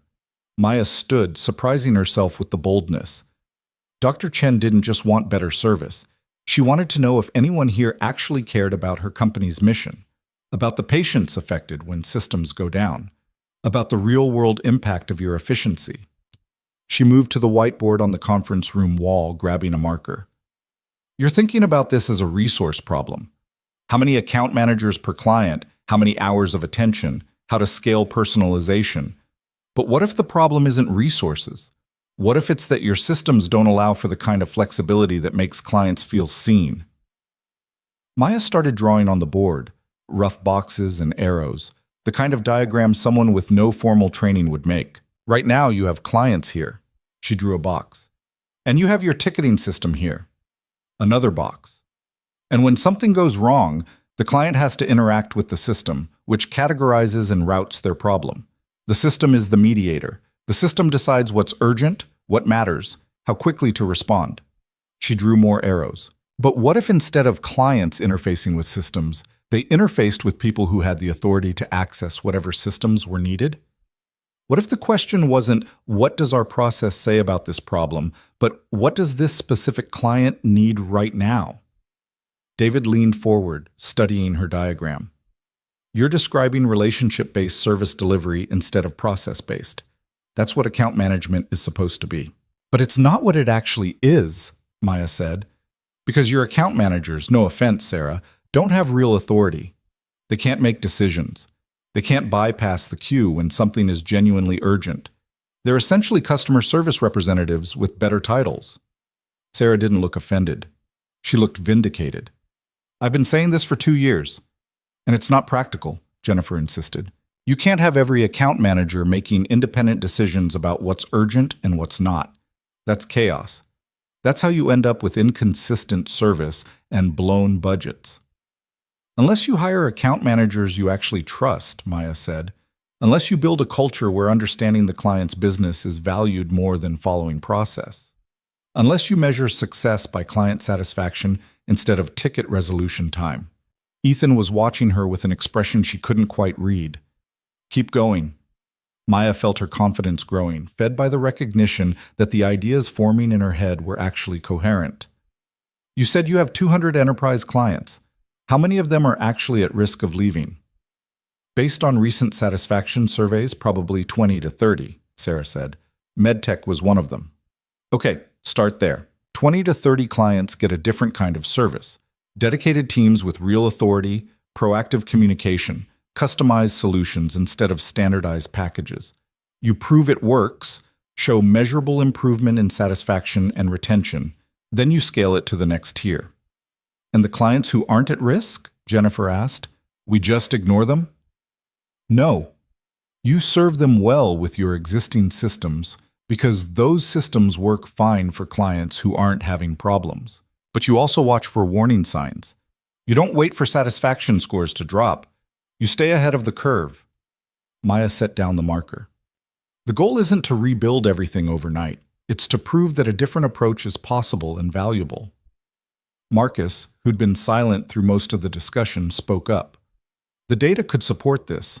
If we track retention rates, client lifetime value, referral rates for the high-touch group versus the standard service group, we'd have concrete evidence of ROI within 6 months. And if the ROI is negative, Jennifer pressed, if it turns out that personalized service costs more than it generates in retained revenue, then we'll have learned something important, Ethan said. But I don't think that's what we'll find. I think we'll discover that we've been leaving money on the table by treating relationships as transactional. Jennifer looked like she wanted to argue further, but recognized she was outnumbered. I'll need to restructure my team's workload if we're doing this. Do it, Ethan said. Work with Sarah to identify the at-risk clients and build the pilot program. I want a proposal on my desk by Friday. The meeting broke up, people gathering their materials and filing out with varying degrees of enthusiasm. Sarah approached Maya with a smile that was equal parts grateful and conspiratorial. Thank you, she said quietly. I've been fighting this battle alone for so long. It's good to have reinforcements. I just said what seemed obvious, Maya said. That's exactly why it needed to be said. Sarah glanced toward the door where Jennifer had exited. She's not a bad person. She's just been rewarded for efficiency for so long that she's forgotten why the efficiency matters in the first place. After Sarah left, it was just Maya and Ethan in the conference room. He was studying her whiteboard diagram, his expression thoughtful. "Where did that come from?" he asked. "The analysis, the framework, all of it?" Maya shrugged, suddenly self-conscious. "I don't know. I don't. I was watching the meeting, listening to everyone talk about resources and process, and all I could think was that they were solving the wrong problem. So I just said what I was thinking. That's what I hired you to do." Ethan turned to face her. "Though I'll admit, I didn't expect you to do it quite so effectively on your first day." "Did I overstep?" Maya asked. "With Jennifer, with the whole thing? Because I know I'm new, and I don't actually understand how things work here yet, and you were perfect." He said it with certainty. "You saw something everyone else had been too close to see. That's valuable. Don't apologize for it." Maya's phone buzzed in her pocket. She pulled it out, seeing 3 texts from her roommate and 2 from her brother. Reality crashed back. She had a life outside this building, responsibilities that didn't care about client service frameworks or corporate restructuring. "I need to call my brother," she said. "He gets out of school in an hour, and I usually check in to make sure he's doing his homework before I get home from work. Except I'm not going home from work at my normal time because this isn't my normal work. And I need to figure out—" She stopped, realizing she was spiraling. Ethan checked his watch. "It's nearly 2. Have you eaten lunch?" Maya hadn't even thought about lunch. "No." "Neither have I. There's a cafe on the ground floor. We can get food, you can call your brother, and we can debrief the meeting." He was already heading for the door. "Come on." The cafe was surprisingly normal. Less corporate cafeteria, more actual restaurant, with natural light and the smell of real food instead of industrial warming trays. They got sandwiches and coffee and found a table near the window, away from the clusters of employees on their lunch breaks. Maya called her brother first, stepping away from the table to talk to him. Miguel answered on the second ring, his voice carrying that particular 14-year-old mix of annoyance and affection. "You're late checking in," he said instead of hello. "I know, I'm sorry. Something came up with work." She paused. "Actually, I got a new job. Today. It's complicated." A good complicated or a bad complicated? Miguel knew her well enough to hear the uncertainty in her voice. "I don't know yet." Maya watched through the window as Ethan sat at their table, checking his phone, looking like any other person having lunch instead of a billionaire CEO who'd upended his day for her. But it pays more. A lot more. Which means things are going to get easier. Does this mean I can get new shoes? Miguel's excitement was immediate and heartbreaking. His current shoes were too small, had been for months, but they'd been stretching the budget with other necessities. "Yes," Maya said, feeling tears prick her eyes. "New shoes, new anything you need." They talked for a few more minutes, Miguel updating her on his science project, asking if she'd remember to buy milk on the way home, being a normal teenager with normal concerns.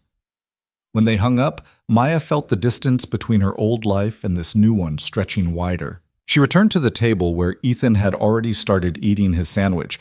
He looked up as she sat. "Everything okay?" "Fine. He just needed to know I didn't forget he existed." Maya picked at her own sandwich. "This is weird." "What is?" "This. All of it." She gestured around the cafe, at the building, at the impossible situation she'd found herself in. "This morning I was worried about being late to an interview for an entry-level job I probably wouldn't get. Now I'm having lunch with you and apparently redesigning client service delivery for a company I don't even understand yet." "And that feels wrong?" Ethan asked. "It feels too fast, like I skipped all the steps between desperate and functional."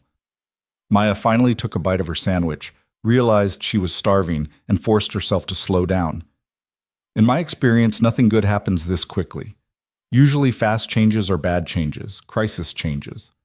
"Is that what your life has taught you?" Maya considered the question.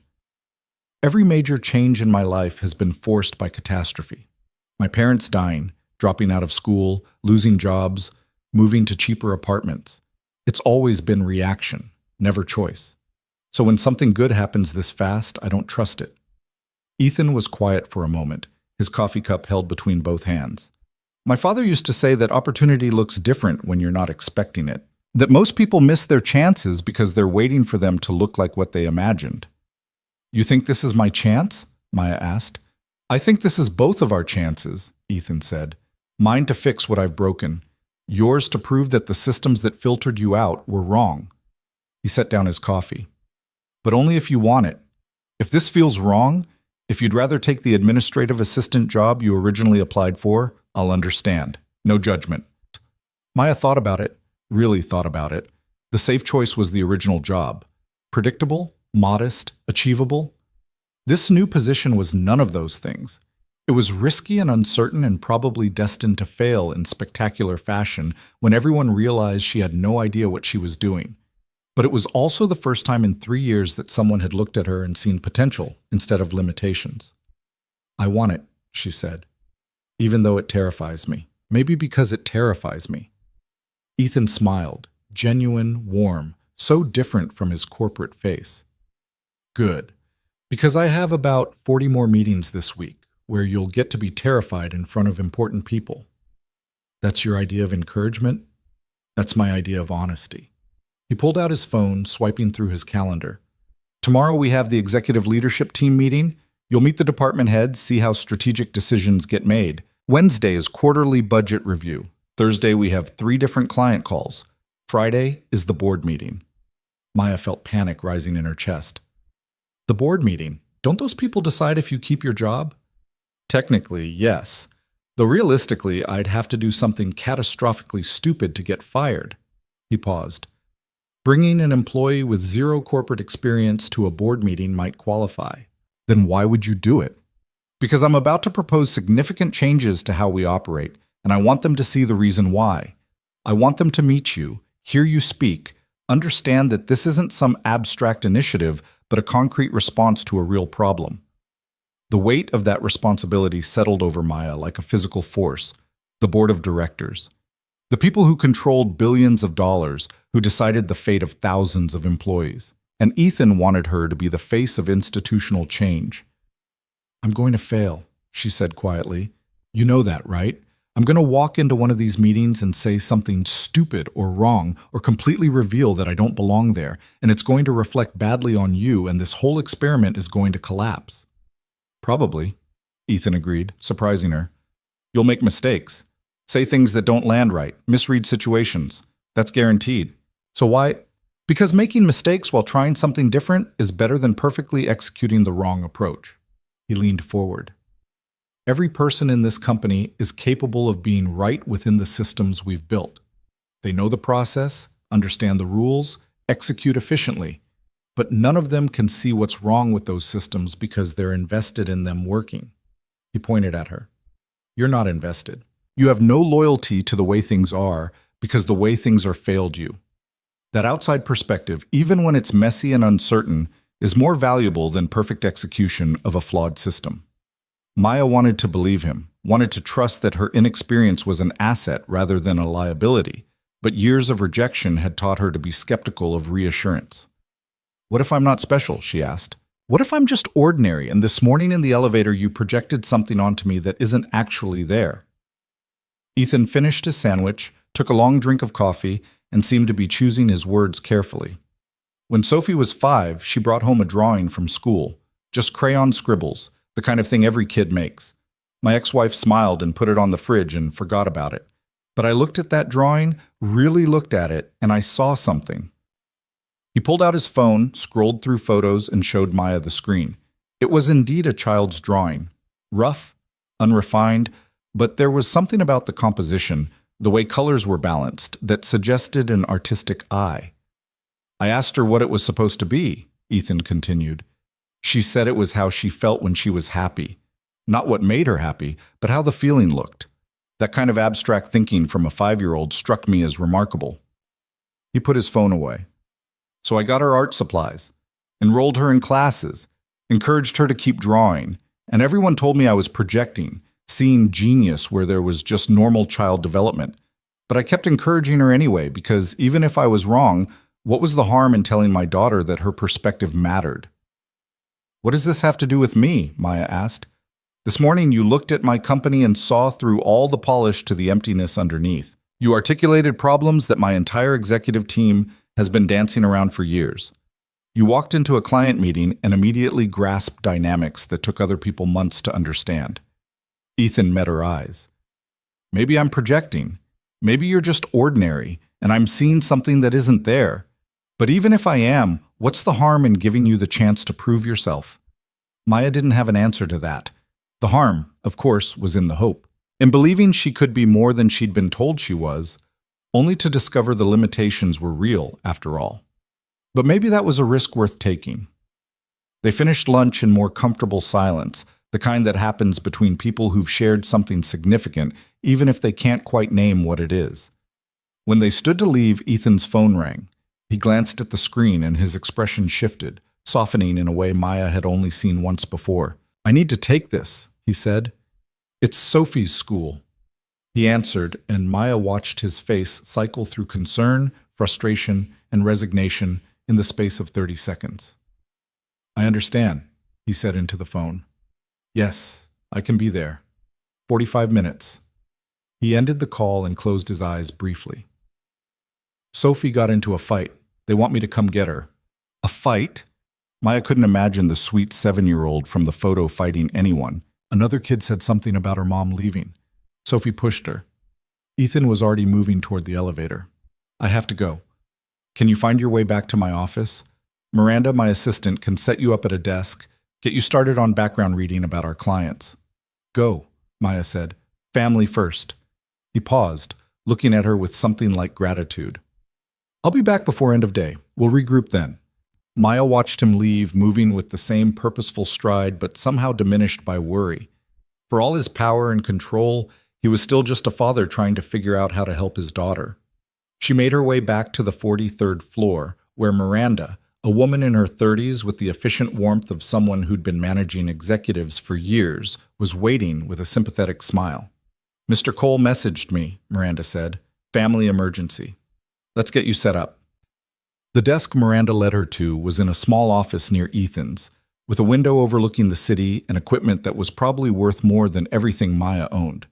There was already a computer logged in under her name, a stack of folders containing client profiles, and a notebook with her employee ID printed on the cover. "I've pulled together background on our top 20 clients," Miranda explained. "Start there. Understand their businesses, their histories with us, any recent concerns. Mr. Cole will want to discuss them when he returns." After Miranda left, Maya sat in her new chair, in her new office, staring at the stack of folders that represented her new job. She opened the first one, a manufacturing company in the Midwest, annual revenue in the hundreds of millions, Coal Industries client for 5 years. The file contained contracts, service reports, satisfaction surveys, correspondence. Maya started reading, making notes, trying to understand not just what services were provided, but why the client had chosen Coal Industries in the first place. What had they been looking for? What problems were they trying to solve? Were those problems actually solved or just managed? Hours passed. The sun shifted across the sky, throwing long shadows across her desk. Maya worked through folder after folder, building a mental map of client relationships, seeing patterns emerge. Companies stayed with Coal Industries because the service was reliable and the systems worked, but they didn't stay because they felt valued or understood. It was a relationship built on competence, not connection. She was deep into the 15th folder when her office door opened. Ethan stood there, looking exhausted in a way that had nothing to do with work. "How's Sophie?" Maya asked. "Suspended for 2 days. We had a long talk about appropriate responses to hurtful comments." He moved into the office, slumping into the chair across from her desk. She asked why her mom left, why some kids have moms who stay and she doesn't, and I had no good answer except that sometimes people make choices we can't understand. That must have been hard. The hardest conversation I've had in months, harder than any board meeting or negotiation. He rubbed his face. "Mrs. Patterson said she can watch her tomorrow and Friday, but I'll need to work from home as much as possible."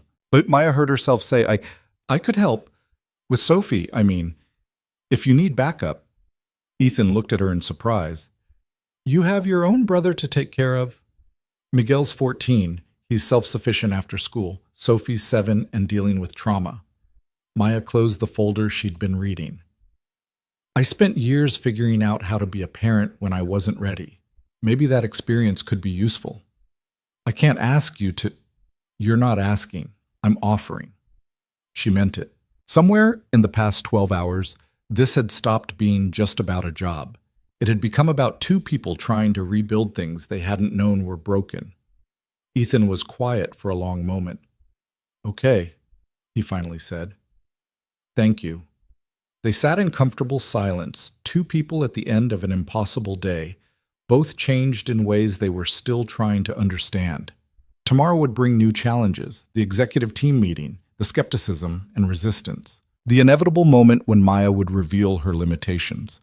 But tonight, in this quiet office with the city lights beginning to glow outside, it felt like maybe, just maybe, they'd both found something worth fighting for. The following morning arrived with the weight of inevitability. Maya woke at 5:30 out of habit, her body not yet adjusted to the fact that her life had fundamentally changed.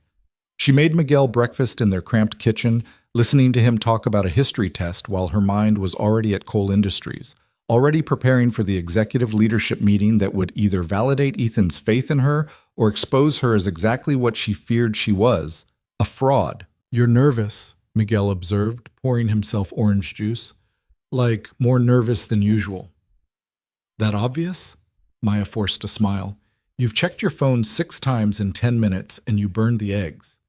He gestured at the pan where breakfast had indeed gone from scrambled to scorched. What's happening at the new job? Maya scraped the ruined eggs into the trash and started over. Big meeting, important people. I have to not mess up. You won't. Miguel said it with the absolute certainty of someone who'd spent 3 years watching his sister refuse to break. You never do. If only that were true. Maya thought about all the times she had messed up, lost jobs, missed opportunities, made the wrong call. The difference was, those failures had only affected her and Miguel. This one would affect Ethan, the company, everyone who'd been dragged into this experiment. She got to Coal Industries at 7:15, earlier than necessary, needing time to prepare.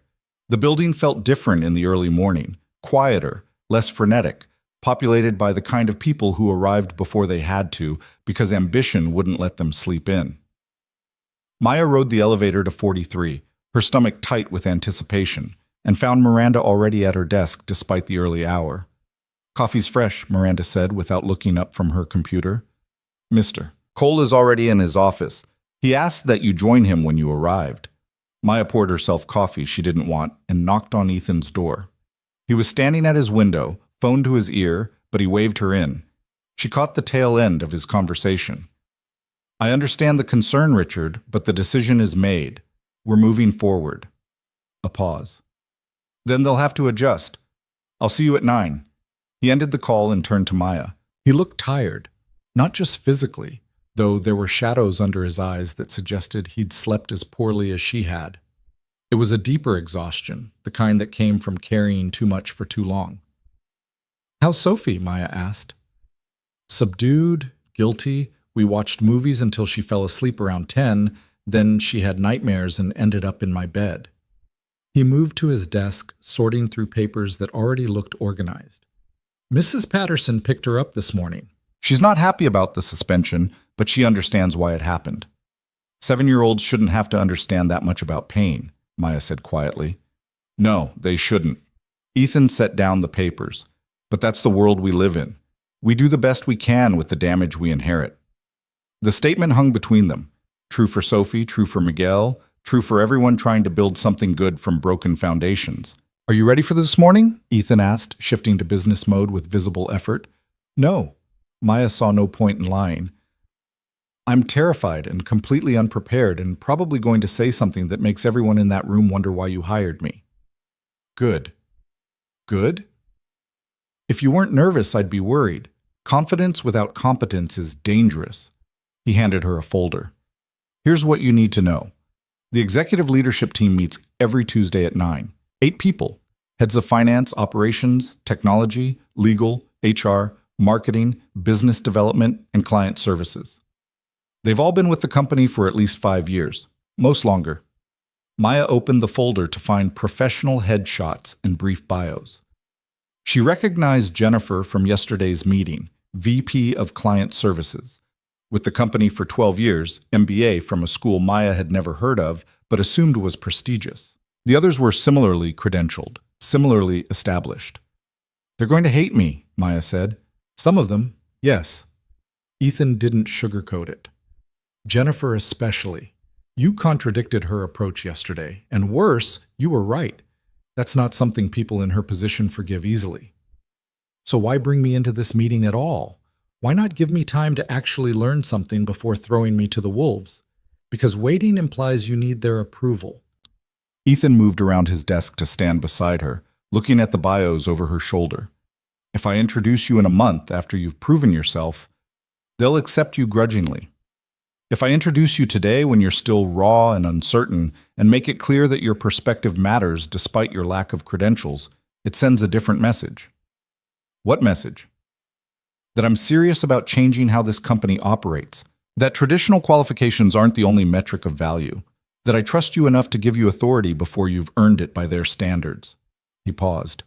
"It's a risk, for both of us." Maya studied the faces in the folder. Successful, established people who'd built careers on knowing the rules and playing them well. She was about to walk into their territory and implicitly suggest that everything they'd done might be insufficient. "What do you need me to do in this meeting?" she asked. "Listen, observe. Speak only if you have something worth saying." Ethan moved back to his desk. "I'm going to announce the Client Services Pilot Program, the initiative we discussed with MedTech yesterday. There will be resistance. Jennifer will argue it's not scalable. Finance will worry about costs. Operations will say it disrupts established workflows. Let them. Don't defend the program unless I specifically ask for your input. Then why do I need to be there? Because I want them to see your face when they're arguing against change. I want them to understand that this isn't abstract corporate strategy. It's about real people who've been failed by our systems. You're the embodiment of that failure and the potential for something better." The weight of that symbolism settled over Maya like a physical burden. She wasn't just herself anymore. She was a representation, a message, a walking challenge to everything these people had built their careers on. "No pressure," she muttered. Ethan almost smiled. "You'll be fine. Just remember, you've already survived worse than a conference room full of skeptical executives." At 8:55, they made their way to the executive conference room, larger than the one from yesterday, with a table that could seat 20 and windows offering a view that probably cost extra in the building lease. 6 people were already seated, engaged in the kind of pre-meeting small talk that served no purpose except filling silence. They looked up as Ethan entered, their expressions shifting to professional attention. Jennifer was there, her posture perfect, her smile not quite reaching her eyes when she saw Maya following Ethan. The others, faces from the folder, names Maya had tried to memorize, registered Maya's presence with varying degrees of curiosity and confusion. "Morning, everyone." Ethan took his seat at the head of the table. "Before we begin, I want to introduce Maya Santos. She's joining our team in a new client services capacity. Maya will be attending leadership meetings going forward as part of her onboarding and to provide input on the initiatives we'll be discussing." Maya took the empty seat beside Ethan, acutely aware of the scrutiny. She could feel the questions in the room. Who was she? Why was she here? What possible value could someone so obviously junior bring to an executive meeting? "Maya, welcome." The man across from her extended his hand. Robert Chen, CFO, according to the folder, early 50s with the precise manner of someone who dealt in numbers and certainties. "What's your background?" The question was polite on the surface, but Maya heard the real inquiry. "What makes you qualified to be here?" "I started yesterday," Maya said, shaking his hand. "Before that, I was in retail. Before that, I was a college dropout taking care of my younger brother. I have no corporate experience and no credentials that would traditionally qualify me for this position." The silence that followed was profound. Robert's eyebrows rose. Jennifer's expression flickered with something that might have been vindication or pity. The others exchanged glances that ranged from bemused to concerned. "That's honest," said a woman at the far end of the table, Patricia Liu, VP of HR, who probably had very strong opinions about hiring practices that bypassed every standard protocol. Honesty is part of why she's here, Ethan said calmly. Maya has a perspective that none of us in this room can offer. She's been on the receiving end of our systems. She's applied to this company multiple times and been rejected by our automated screening. She understands what it's like to be invisible to the processes we've built. And that qualifies her to influence company strategy? This from David Park, head of operations, his skepticism unconcealed. I mean, no disrespect, but we're talking about decisions that affect thousands of employees and hundreds of millions in revenue. Perspective is valuable, but so is expertise. Agreed, Ethan said. Which is why we're all here. Maya isn't replacing anyone or overriding anyone's expertise. She's adding a dimension we've been missing. Jennifer leaned forward. Ethan, can we speak candidly? Always. This feels reactive. Yesterday's meeting with MedTech clearly shook you, and now suddenly we're restructuring client services and bringing in someone with zero experience to influence that restructuring. Her tone was measured, professional, but Maya could hear the steel underneath. I'm concerned we're making emotional decisions rather than strategic ones. That's a fair concern, Ethan acknowledged, and you're right that yesterday's meeting influenced my thinking. Dr. Chen articulated failures in our approach that I've been seeing for months but couldn't quite name. Maya helped me understand why those failures exist and how we might address them. In one conversation, Jennifer said, one meeting where she drew some diagrams on a whiteboard and suggested we personalize service delivery, which, for the record, is what client services has been trying to do within the constraints we're given. What constraints? Maya heard herself ask before she could stop. Jennifer turned to her, and Maya saw the full force of 12 years of corporate experience in that gaze. Budget constraints, bandwidth constraints, the reality that we have 200 enterprise clients and finite resources. We can't give everyone white-glove treatment. I'm not suggesting you do, Maya said, her voice steadier than she felt. I'm suggesting that your current approach treats all clients the same, with efficient, scalable systems that work well for companies who don't need much attention. But for clients who are struggling or considering leaving, those same systems make them feel abandoned. Ooh, we have account managers for that, Jennifer countered. Sarah and her team are supposed to handle relationship management. But they don't have authority, Maya pressed. They can't bypass queues or make exceptions or actually solve problems in real time. They're just better-dressed versions of customer service representatives. And clients can tell the difference between someone who can help them and someone who's just documenting their complaints for someone else to handle. The room had gone very quiet. Maya realized she'd just criticized the entire client services structure in front of its architect. She waited for Jennifer to eviscerate her, to point out that a woman who'd been employed for less than 24 hours had no business critiquing systems she didn't understand. Instead, it was Sarah who spoke. Sarah, who'd been in yesterday's meeting, who'd sat in on this entire conversation with an expression that kept shifting between hope and resignation. She's right. Sarah's voice was quiet but firm. I've been trying to advocate for clients for 2 years, and every time I push for an exception or special treatment, I'm told it doesn't scale. That we need to follow process, that consistency matters more than individual relationships. Because it does, David from operations interjected. You can't run a company this size on exceptions. You need standardized procedures, reliable systems, predictable outcomes.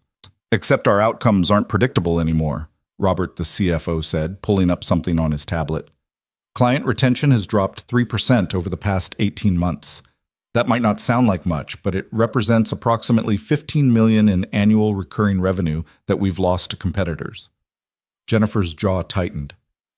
Client retention is affected by multiple factors: pricing, product quality, market conditions.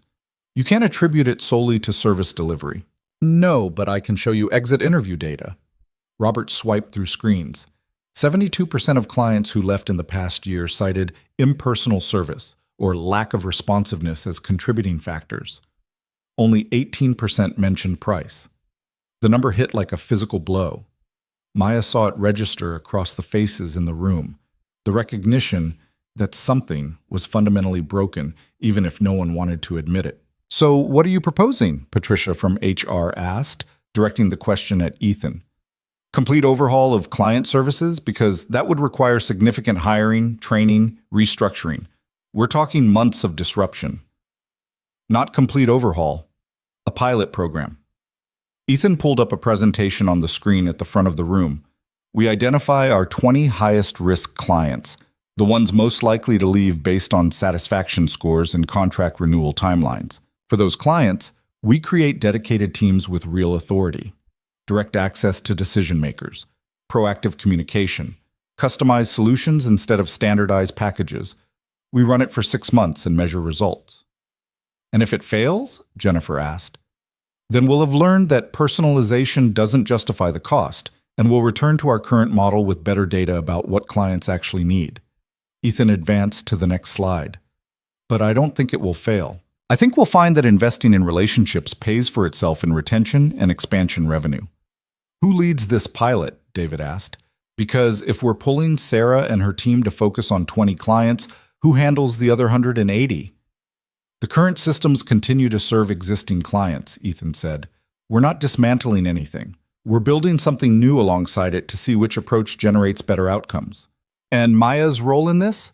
Patricia's gaze shifted to Maya, not hostile, but intensely evaluative. What specifically will she be doing? Maya felt every eye turn to her. This was the moment. She could defer to Ethan, let him explain, hide behind his authority, or she could own whatever this position was becoming. I'll be working with the dedicated teams, Maya said, forcing her voice to stay level. Sitting in on client meetings, understanding their businesses and challenges, identifying gaps between what we're providing and what they actually need. Then translating that back to internal teams so we can adapt our approach. That's relationship management, Jennifer said. That's Sarah's job. It's different from relationship management, Sarah interjected, and Maya felt a flash of gratitude for the support. Relationship managers maintain connections. What Maya's describing is more like organizational translation, understanding the client's world well enough to help our company speak their language. That's a very generous interpretation of a position we just invented yesterday, Jennifer said, her frustration finally breaking through her professional veneer. Ethan, I need to be direct. This feels like you're undermining my department based on one bad client meeting and the influence of someone who's been here for a day. The accusation hung in the air, sharp and dangerous. Maya saw Ethan's expression harden, saw him preparing to defend his decision, and knew that if he did, if he overrode Jennifer's concerns through sheer authority, it would only deepen the resentment. You're right, Maya said, surprising herself and apparently everyone else in the room. This is reactive. It is based on one meeting, and I am completely unqualified by any traditional measure. Jennifer looked momentarily thrown by the agreement. But being right about the process doesn't mean you're right about the outcome, Maya continued. Yes, Ethan made this decision quickly, but quick decisions aren't automatically wrong. Sometimes they're just honest responses to problems that have been ignored for too long.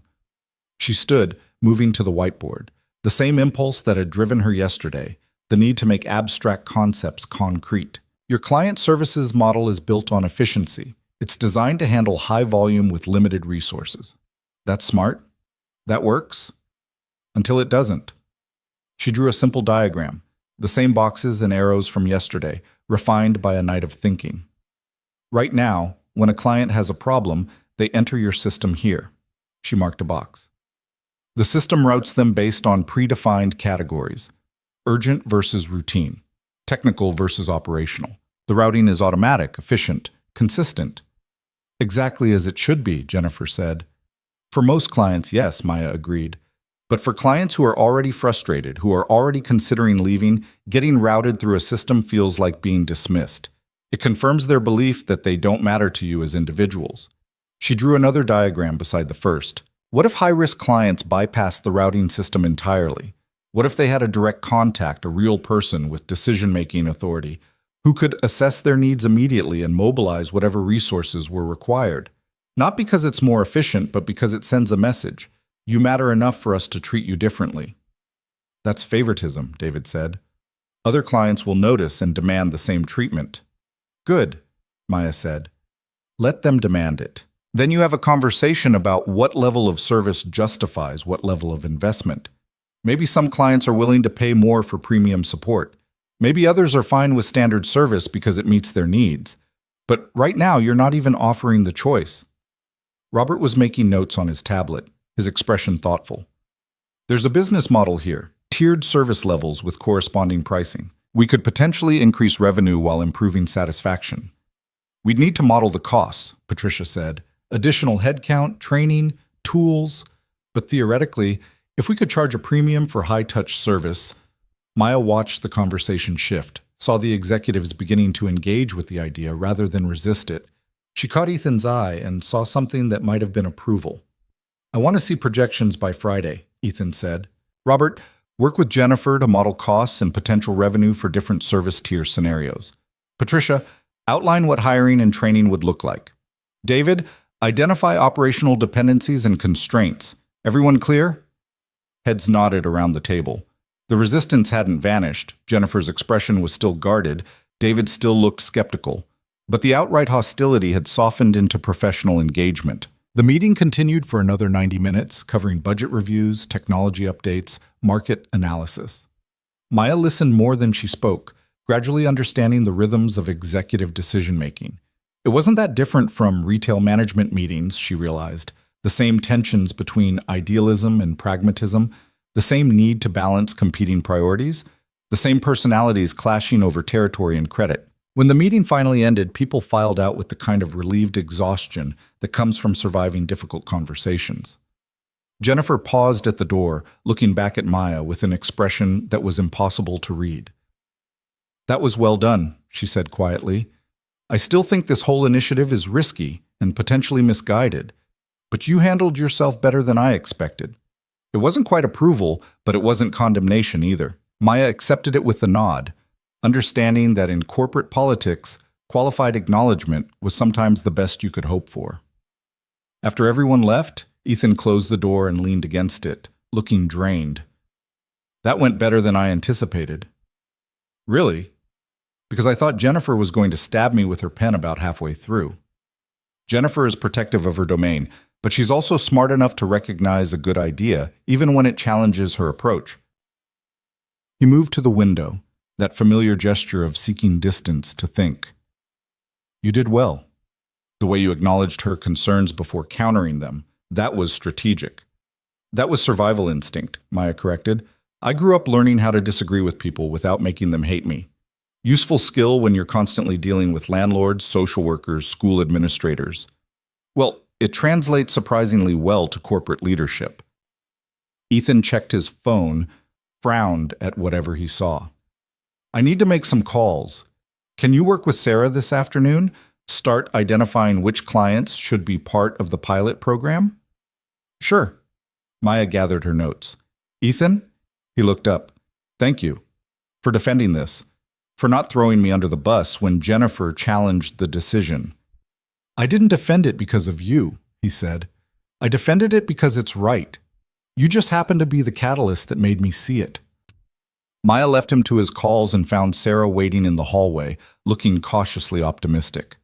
Can we talk? Sarah asked. Somewhere private? They found an empty conference room, smaller and less intimidating than the executive space. Sarah closed the door and turned to Maya with an intensity that suggested she'd been holding something back. I need you to understand what you're walking into, Sarah said. This pilot program, this initiative, it's going to make enemies. Jennifer isn't the only one who's threatened by change. You're challenging systems that people have built careers on. That's dangerous. I know. Do you? Sarah leaned against the table. I've been trying to improve client services for 2 years. Know what happened? My performance reviews started including notes about resistance to established processes and difficulty adapting to organizational standards. I got passed over for promotion twice. The message was clear. Stay in your lane or face consequences. Maya felt a chill of recognition. And you think that's going to happen to me? I think it's already starting. Jennifer's comment about you being unqualified, that's going to become the narrative. The girl who got hired because the CEO had a momentary crisis of conscience. The diversity hire who doesn't actually understand business. Sarah's expression was sympathetic but firm. You need to be prepared for that. How do I prepare for people deciding I don't belong? By proving them wrong, consistently, undeniably. Sarah pulled out her laptop. Which is why I want to help you succeed. Not just because I believe in what we're trying to do, but because if you fail, it validates everyone who said this was a mistake. And then we're back to business as usual. They spent the next 3 hours going through client files, identifying patterns and dissatisfaction, building profiles of relationships at risk. Sarah had been documenting problems for years, complaints that never made it into official reports, frustrations that clients mentioned in passing, the slow erosion of trust that happened when efficiency replaced empathy. Look at this one, Sarah pulled up a file. Garrison Manufacturing. They've been with us for 7 years. Contract is up for renewal in 4 months. Their satisfaction scores have been dropping steadily for 18 months. Maya read through the notes. They keep filing tickets about slow response times, but the tickets get marked as resolved within SLA standards. Exactly. We're meeting our contractual obligations, but we're missing what they're actually saying. Sarah scrolled through email exchanges. See this thread? Their operations director is asking for help optimizing their supply chain integration. Our technical team sends back documentation links and closes the ticket. The director follows up 3 more times, gets the same response, eventually stops asking. Because we solved the wrong problem, Maya said, understanding dawning. They didn't want documentation. They wanted someone to understand their supply chain challenge and help them think through solutions. But that's consulting, not support, and consulting costs extra. Sarah's frustration was evident. So instead of keeping a 7-year client happy with 30 minutes of collaborative problem solving, we stuck to our service boundaries and probably lost a $100,000 contract. Maya made notes, seeing similar patterns across multiple files. Clients asking for help in ways that didn't fit predefined service categories. Support teams responding to the literal request instead of the underlying need. Relationships slowly deteriorating because efficiency metrics didn't measure understanding. By the time they finished, Maya had a list of 15 clients who fit the pilot program criteria.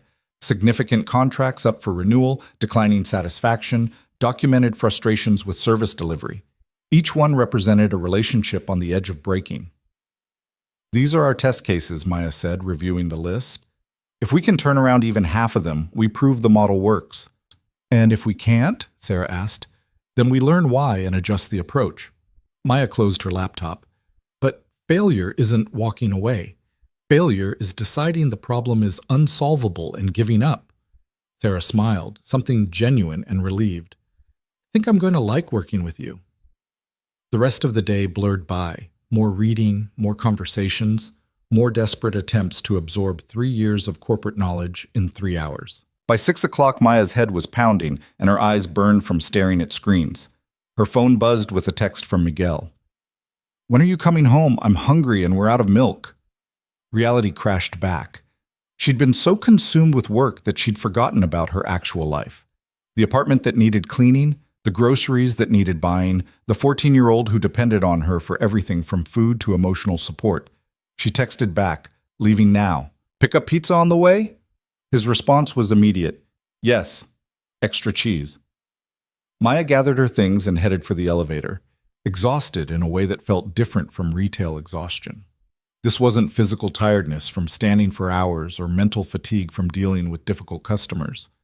This was the bone-deep weariness of trying to become someone she'd never been, in a world that didn't quite believe she could. The elevator arrived, not the one from yesterday, but still. Maya felt her chest tighten slightly when the doors closed. She forced herself to breathe steadily, counting floors down instead of watching them climb. When she reached the lobby, she found Ethan standing near the exit, phone to his ear, looking as exhausted as she felt. I understand, Richard, but it's not negotiable. No, I won't be there, because my daughter needs me more than the Tecton executives need my presence at a dinner. We'll reschedule. He ended the call and noticed Maya. Heading out? Miguel needs dinner, she gestured vaguely toward the street. And I need to remember I have a life outside this building. How was the afternoon with Sarah?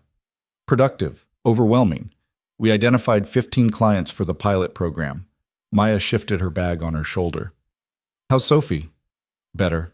Mrs. Patterson said she spent most of the day reading and drawing. I'm picking her up in 20 minutes. He paused.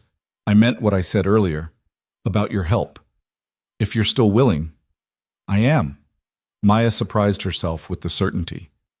Just tell me when and where. They walked out of the building together into the early evening chaos of the city. Commuters flooding sidewalks, taxis honking, the whole frantic energy of people trying to get home to lives that existed outside office walls. Tomorrow's going to be harder, Ethan said as they reached the street corner where their paths would diverge. The budget review meeting. You'll see exactly how resistant to change this company can be when money is involved. I'll survive. Maya tried to sound more confident than she felt. I've survived worse. I know you have. That's why I trust you. He headed toward the parking garage, and Maya caught the subway, squeezing into a packed car full of tired people who looked exactly how she felt. She picked up pizza, extra cheese, as requested, and made it home to find Miguel sprawled on their ratty couch doing homework with the TV playing in the background. You look terrible, he said by way of greeting.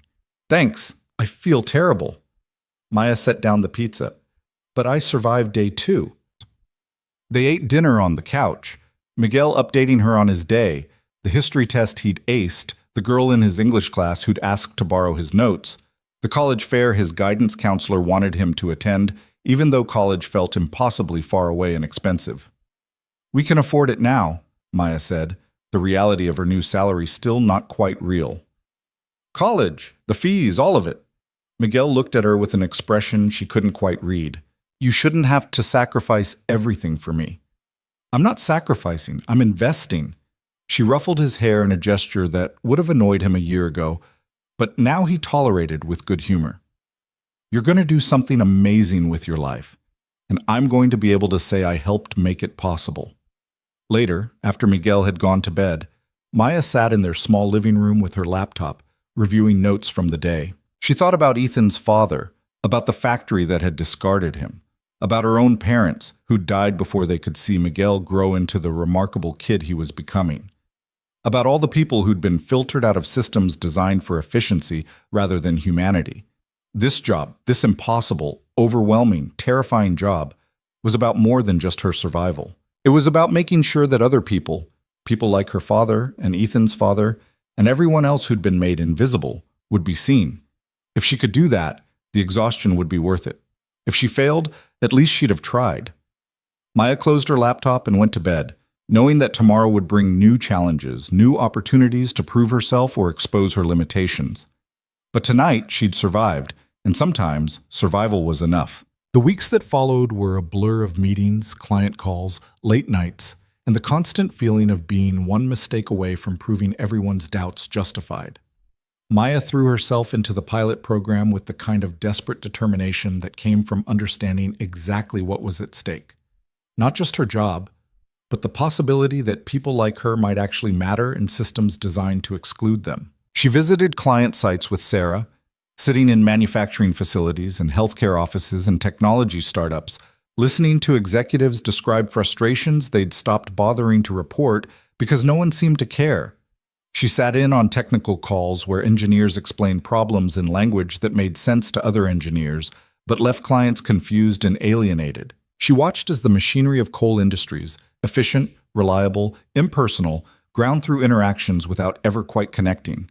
And slowly, carefully, she began to help build something different.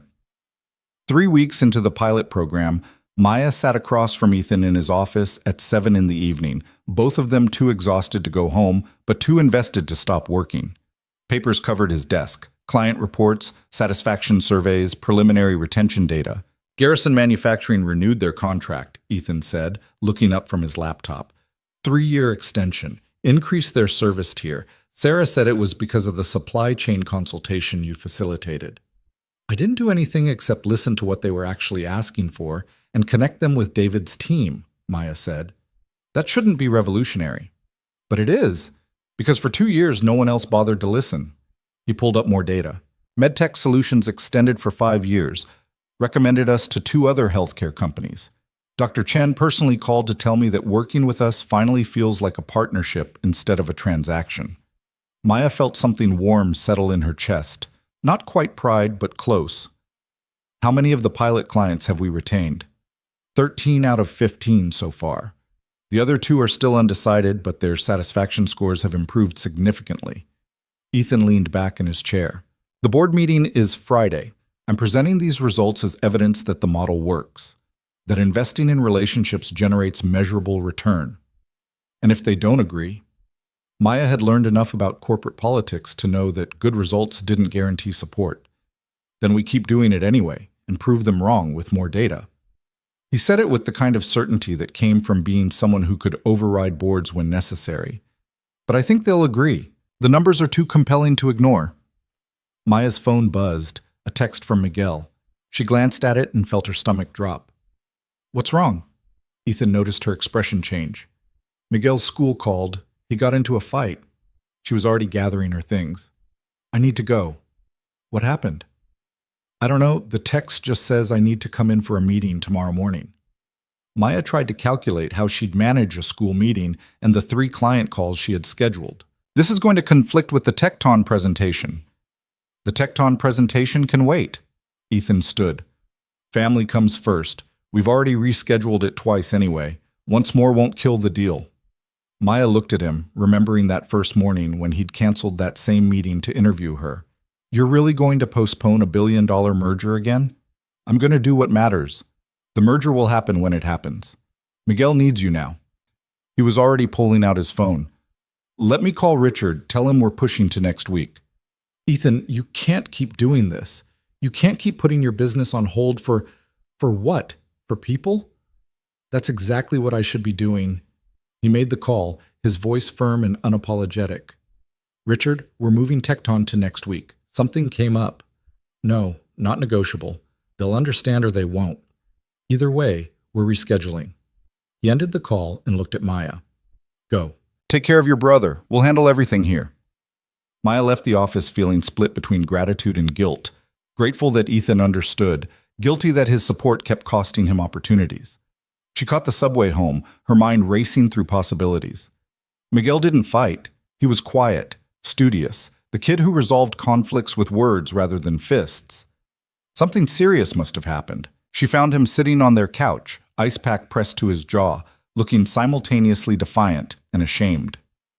Let me see, Maya said, pulling his hand away from his face. His jaw was already bruising, purple spreading across his brown skin. What happened? Kid in my history class kept making comments about you. Miguel's voice was tight. About how you're only working at Coal Industries because you're sleeping with the boss. About how that's the only way people like us get ahead. Maya felt rage flash through her, hot and protective. So you hit him? So I told him to shut up. He didn't. So yeah, I hit him. Miguel met her eyes. I'm not sorry. You should be. Violence doesn't solve anything. Neither does ignoring it. He pulled away from her, pacing their small living room. You think I don't hear the things people say? About how we're charity cases, how you're probably not even qualified for that job, how it's suspicious that some random girl gets hired by a billionaire out of nowhere. What people say doesn't matter. It does when they say it to my face. Miguel's voice cracked. It matters when they look at everything you've sacrificed and reduce it to something dirty. Like you didn't earn it. Like you're not working 16-hour days trying to prove yourself. Maya sat down heavily, feeling the weight of recognition. She'd been so focused on proving herself at Coal Industries that she hadn't considered how her sudden change in circumstances looked from the outside. To people who didn't know the whole story, it probably did seem suspicious. A young woman with no credentials suddenly employed by a powerful CEO.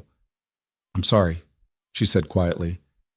I should have talked to you about this. Prepared you for questions. I don't need preparation. I need people to stop being terrible. He slumped beside her on the couch. But I shouldn't have hit him. I know that. I just got so angry. They sat in silence for a moment, both of them bruised in different ways.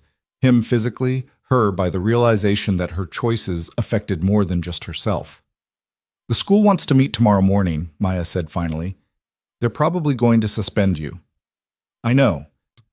Miguel winced as he adjusted the ice pack. I'm sorry. I know you have work stuff. Work stuff can wait. You're more important. That's what he said, isn't it, Mr. Cole, when you told him you had to leave? Miguel looked at her with an expression too old for 14. He's not like what I expected. From what people say. What do people say? that he's ruthless, that he only cares about money and power, that he destroys anyone who gets in his way. Miguel paused. But he keeps rescheduling meetings so you can take care of things. That doesn't seem ruthless. Maya thought about Ethan, the man from the elevator who'd admitted to failing his daughter, the CEO who'd canceled his biggest meeting to interview her, the father who'd left work early multiple times because Sophie needed him. None of those things fit the public image of a corporate titan. People are complicated, she said. The versions we show the world aren't always the versions we actually are.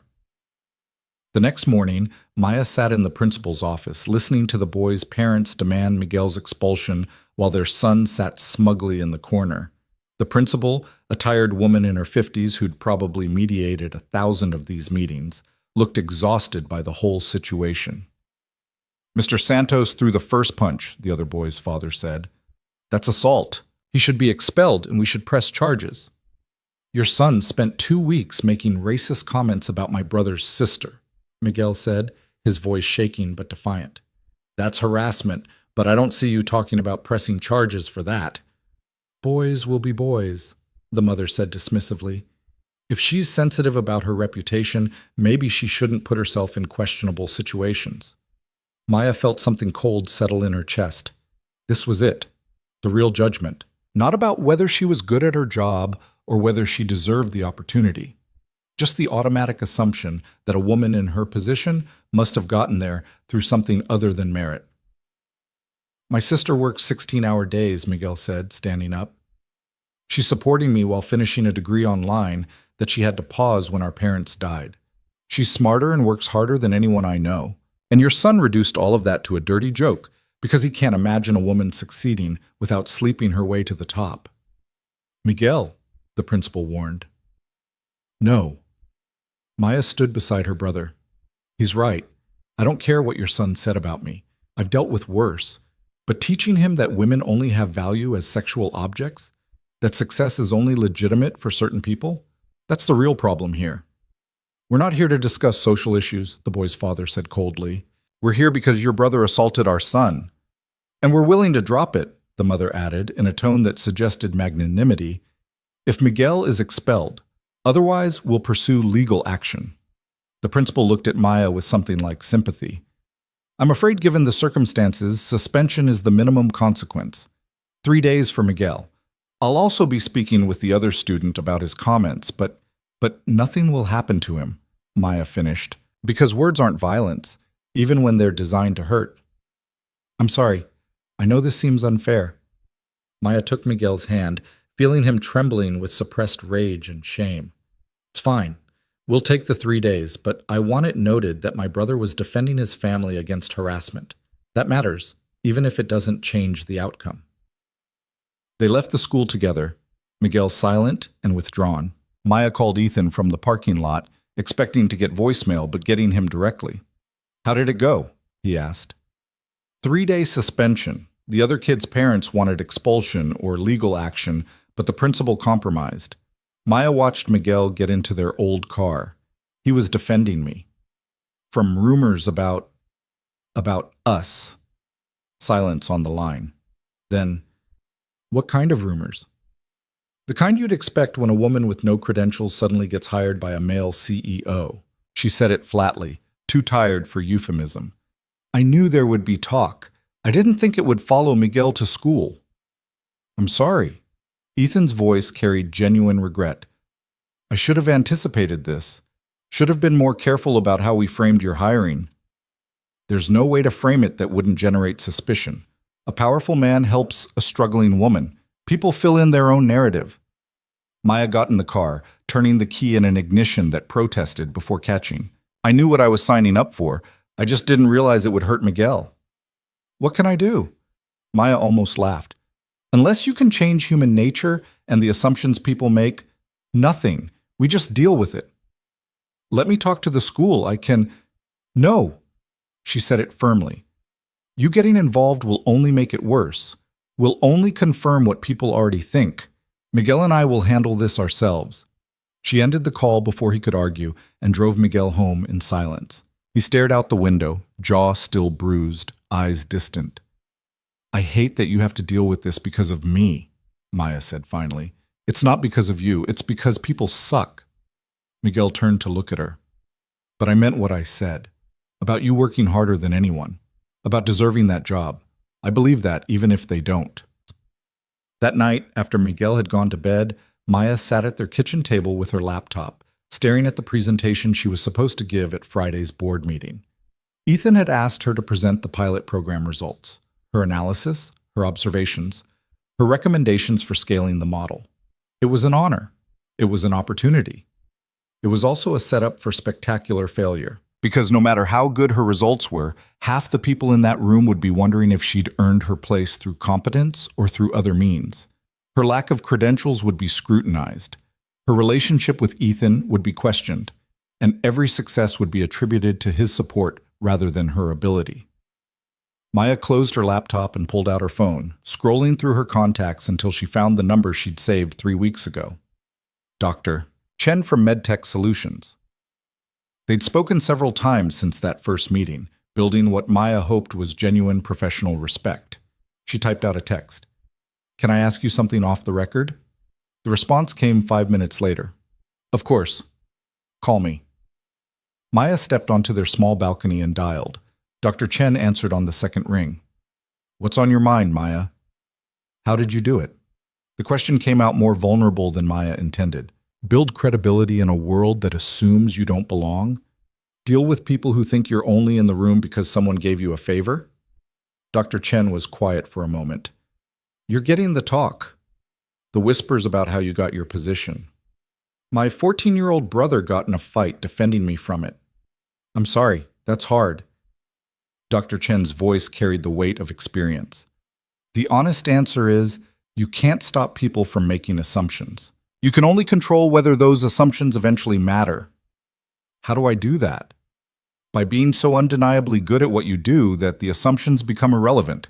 By building relationships based on competence rather than trying to defend yourself against accusations. Dr. Chen paused. When I started my company, people assumed a woman my age couldn't possibly understand technology. That I must have married money or slept my way into funding. You know what I did? What? I stopped caring what they assumed and started proving what I could deliver. I built something successful enough that the narrative changed from how did she get here to how did we miss her? Dr. Chen's voice softened. It took 5 years.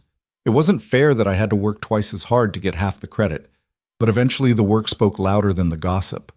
What if I'm not good enough? Maya asked. What if the doubters are right and I really am just here because Ethan took pity on me? Then you'll learn that and adjust accordingly. But from what I've seen, that's not what's happening. Dr. Chen's certainty was startling. The way you handled our account, the questions you asked, the solutions you facilitated, that wasn't pity. That was skill. Own it. After they hung up, Maya sat on the balcony for a long time, watching the city lights and thinking about the presentation on Friday, about the board members who would judge her, about the risk Ethan was taking by putting her in front of them. She could play it safe, present the data, stick to facts, minimize her own role. Or she could own her perspective, defend her approach, and trust that the results would speak for themselves. The question was whether she had the courage to bet on herself the way Ethan had. Friday morning arrived with the weight of inevitability. Maya dressed carefully, not in expensive clothes she couldn't afford, but in the best version of what she had. Professional, clean, unapologetic. She caught the subway to Cole Industries, her presentation notes in a folder that was no longer cheap manila, but proper leather, a gift from Sarah who'd said every warrior needed proper armor. The board meeting was scheduled for 10. At 9:30, Maya stood outside the executive conference room, watching through the glass walls as board members arrived. Older men mostly. A few women, all of them carrying the kind of wealth and power that came from decades of being right about business. Nervous? Ethan appeared beside her, 2 coffee cups in hand. He offered her one. Terrified, she admitted. These people could end this whole experiment with 1 vote. They could, but they won't. He sipped his coffee. I've already sent them the data. They know the pilot program worked. What they're evaluating today is whether it's worth scaling. And whether I'm qualified to help lead it. Yes. He didn't soften it. Some of them will doubt you. Richard especially. He's been against this initiative from the start. but others will be curious. Patricia was impressed by your handling of the leadership meeting. Robert likes that you think in terms of business value rather than just process improvement. What do you need from me in there? Ethan turned to face her fully. The truth. The same honesty you gave me in the elevator. Don't try to sound like a consultant or use corporate language you don't believe in. Just tell them what you've seen, what you've learned, and why it matters. And if they don't buy it, then we fight harder. He smiled slightly. But I think they will. Because underneath all the skepticism and resistance, these are people who want the company to succeed, and you're offering them a path to that success. They entered the conference room together. 12 board members sat around the table, their attention immediately focusing on Maya with varying degrees of interest and suspicion. She recognized Richard, the man who'd been arguing with Ethan on phone calls, older, gray-haired, with the bearing of someone accustomed to being the smartest person in every room. Ethan made introductions, and Maya shook hands with people whose net worth collectively could probably buy a small country. She took her seat near the front, her presentation queued up on the screen, her heart hammering against her ribs. "Let's begin," said the board chair, a woman in her 60s named Margaret Stern. "Ethan, you've proposed significant changes to our client services model. The floor is yours." Ethan stood, and for the next 20 minutes he walked through the pilot program, the problems it addressed, the approach it implemented, the results it generated. 13 out of 15 clients retained. Satisfaction scores up an average of 32%. 3 clients upgrading their service tiers, 2 new clients signed through referrals.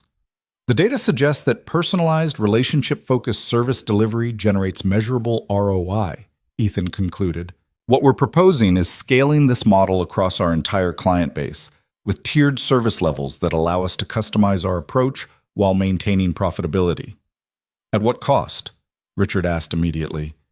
These results are based on a pilot with 15 clients and dedicated teams.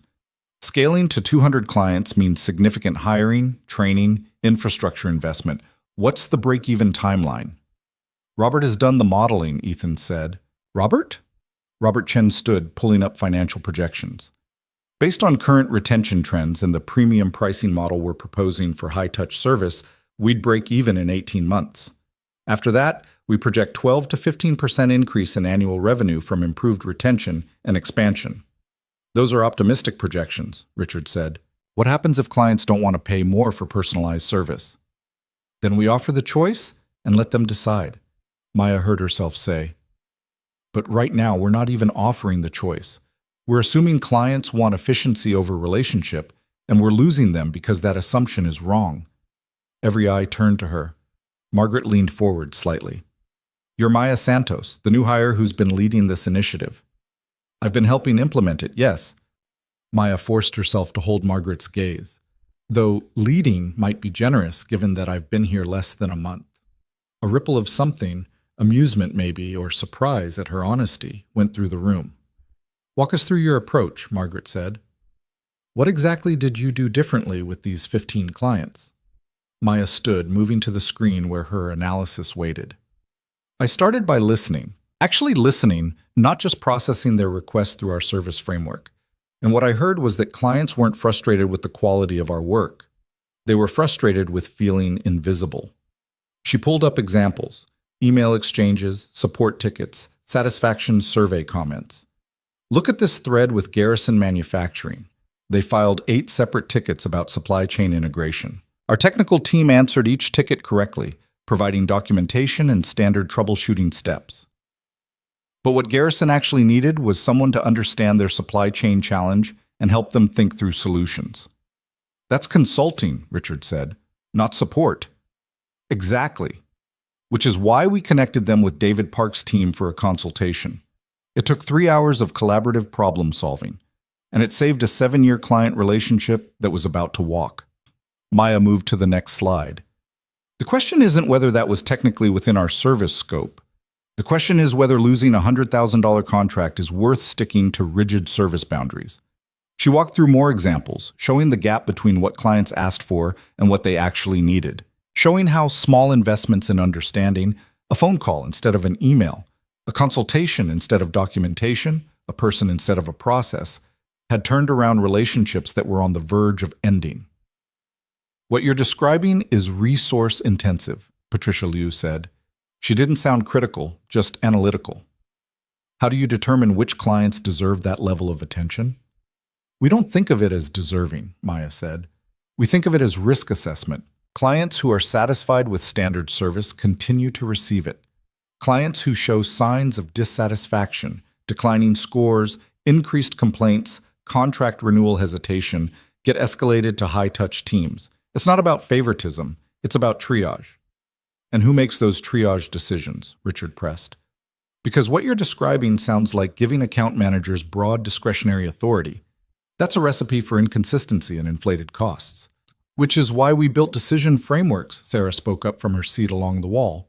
She'd been invited to observe, not participate, but apparently couldn't stay silent. Clear criteria for escalation, defined boundaries for what high-touch teams can commit to, regular reviews to ensure consistency. May I? Maya gestured to the whiteboard at the side of the room. Margaret nodded. Maya grabbed a marker and started drawing, the same diagram she'd been refining for weeks, but clearer now, more confident. Current model. Clients interact with systems. Systems categorize and route. Responses are standardized and efficient, but impersonal. She drew boxes and arrows showing the flow. Proposed model. Clients interact with people who have authority to access whatever systems are needed. Responses are customized based on relationship knowledge and business understanding.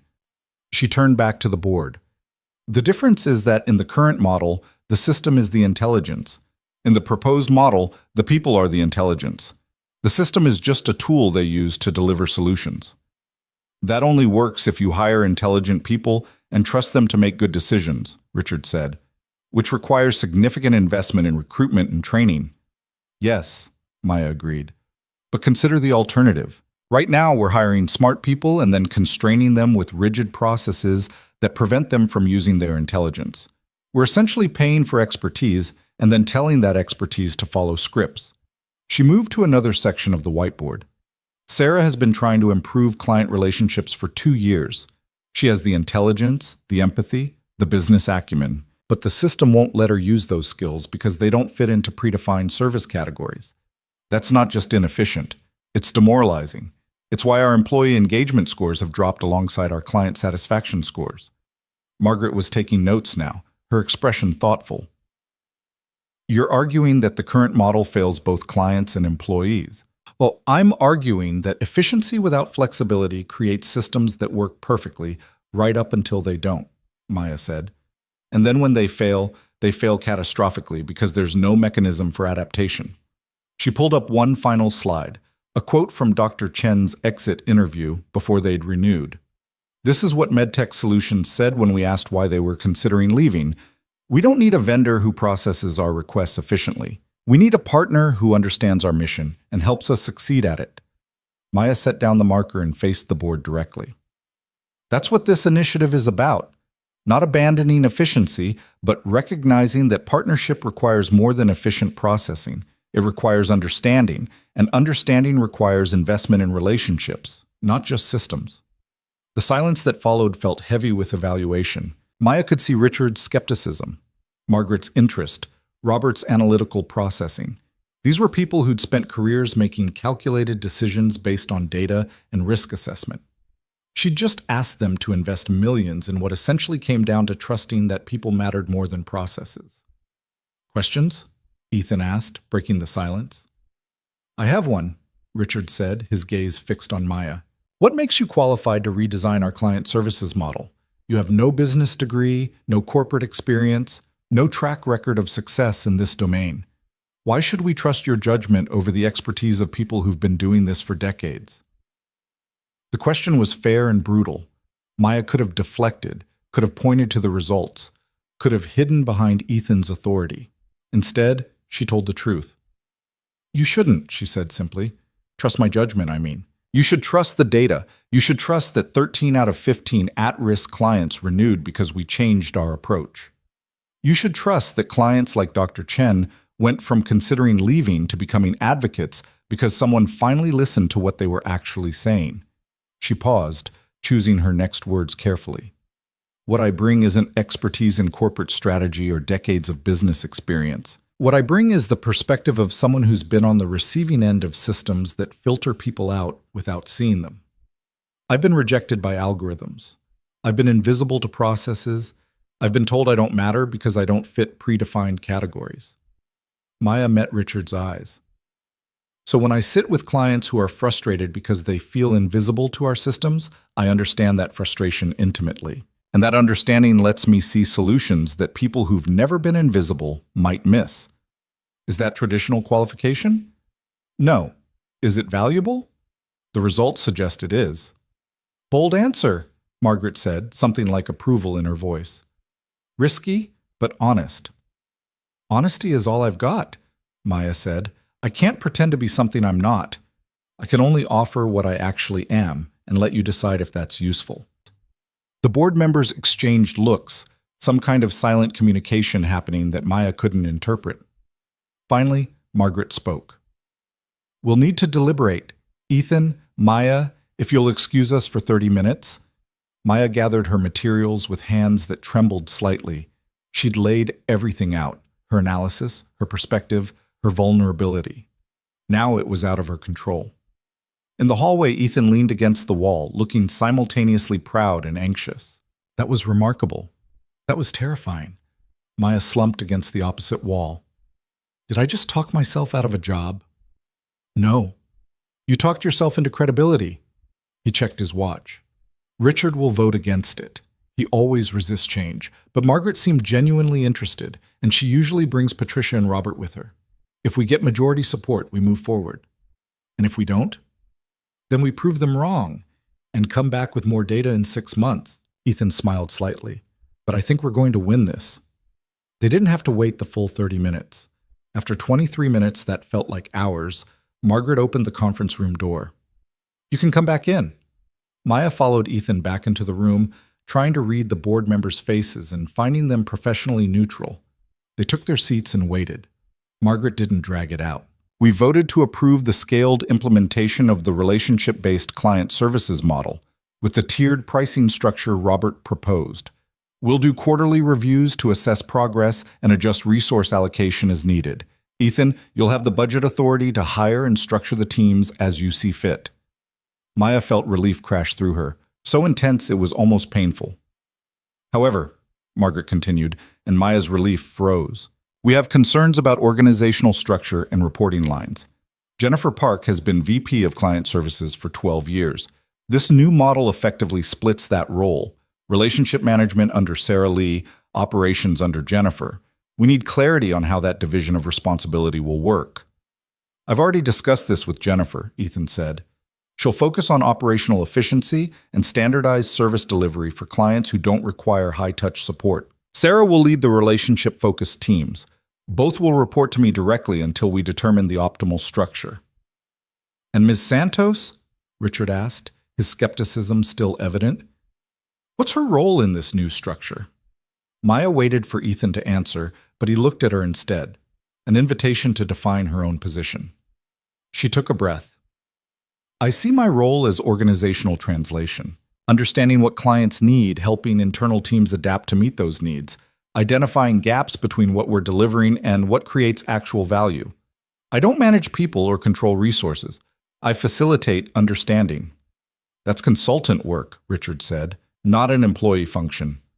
Then maybe we're creating a new function, Maya said, one that didn't exist before because we didn't see the need for it. But the need is there. Someone has to bridge the gap between efficient systems and human relationships. I'm proposing to be that someone. Margaret made a note. I want quarterly reports on how this role develops. If it proves valuable, we codify it. If it doesn't, we adjust. She looked around the table. Anything else? No one spoke. The decision was made. Then we're adjourned, Margaret said. Congratulations, Ethan. Don't make us regret trusting your instincts. After the board members filed out, Maya sat in her chair feeling like she'd just run a marathon. They'd won. The initiative was approved. The model would scale. And she still had a job. Ethan's phone rang. He glanced at it, then at Maya.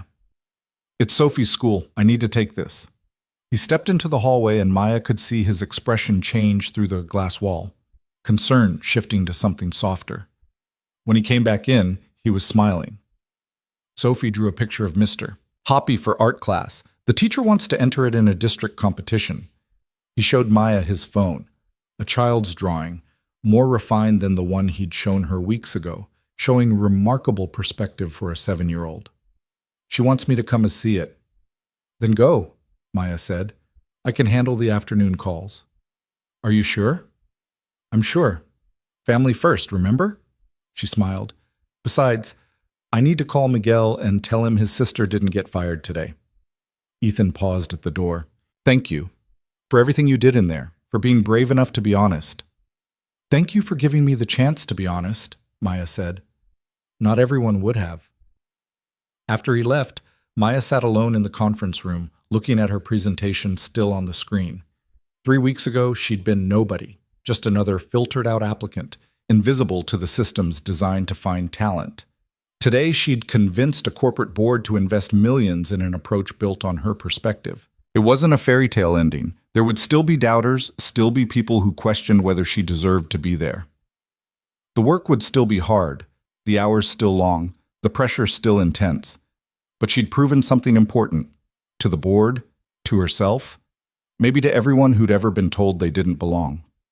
That evening, Maya left the office at a reasonable hour for the first time in weeks. She picked up Miguel from home, and together they took the subway to Ethan's neighborhood, a part of the city Maya had only ever seen from bus windows, where brownstones cost more than she'd earn in a lifetime.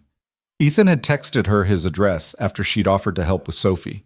Mrs. Patterson had a family emergency and needed the evening off. Ethan could work from home, but Sophie had been asking to meet the lady from the elevator. The story had apparently become something of a legend in the Cole household. Miguel looked around the tree-lined street with wide eyes. People really live like this? Some people, Maya said, checking the address. Not people like us. Maybe someday people like us, Miguel said. He'd been different since the school suspension, quieter, more thoughtful, but also more determined. Like watching his sister fight had taught him something about not accepting limitations. Ethan answered the door himself, looking more relaxed than Maya had ever seen him. Jeans instead of suits, barefoot, slightly disheveled in a way that made him seem more human. Come in, he said. Sophie's been watching for you out the window for the past hour. What? The brownstone's interior was beautiful, but lived in. Sophie's drawings on the refrigerator, toys in the living room, the comfortable chaos of a home rather than a showpiece. Sophie herself appeared from the kitchen, Mr. Hoppy clutched in one hand, looking shy and excited in equal measure. You're Maya, she said. I am, and this is my brother Miguel. Sophie studied Miguel with the serious evaluation children excel at. You got in trouble at school. I did, Miguel admitted. I made a mistake. I got in trouble too, for pushing someone. Sophie moved closer. My dad says sometimes we make mistakes when we're trying to protect people we love. Yeah, Miguel said softly. That's exactly right.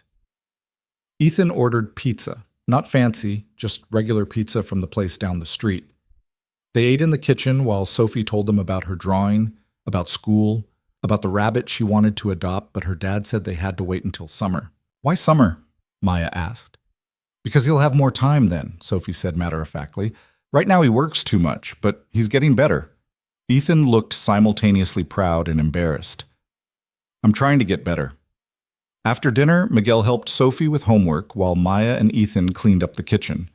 It was domestic and strange and comfortable all at once, washing dishes in a billionaire's kitchen while their siblings did math problems at the table. How's Miguel handling everything? Ethan asked quietly. He's resilient, like kids are. Maya dried a plate. But he shouldn't have to be. None of them should. No, they shouldn't. Ethan glanced toward the table where Sophie was explaining fractions to Miguel with patient determination. But we do the best we can to give them better than what we had. Is that what we're doing? Maya asked. At Cole Industries, with all these changes, trying to give people better than what we had? I think so. Or at least trying to build systems that don't automatically exclude people who don't fit conventional patterns. He set down the dish he was washing. My father would have liked you, would have appreciated that someone who understood what he went through was in a position to change things. I hope I can live up to that. You already are. Later, after Miguel and Maya said their goodbyes and headed home on the subway, Miguel was quiet for a long time before speaking. "They're not what I expected," he said finally. "Who?" "Rich people. Mr. Cole and Sophie. I thought they'd be different. More," he struggled for the word, "more distant. But they're just people dealing with the same stuff we deal with, trying to figure things out." "Everyone's just trying to figure things out," Maya said. "Money and power don't change that. They just change what resources you have while you're figuring. Do you think we'll ever have resources like that?" Maya thought about it honestly. "Probably not like that. But we'll have enough. We already do, actually. We have each other. We have possibilities we didn't have a month ago. That's not nothing." "No," Miguel agreed. "That's definitely not nothing." The following months blurred together in the best possible way. The client services model scaled gradually. Not the overnight transformation some had hoped for or feared, but steady, measurable improvement. Satisfaction scores climbed. Retention rates improved. New clients signed because of referrals from newly satisfied existing clients.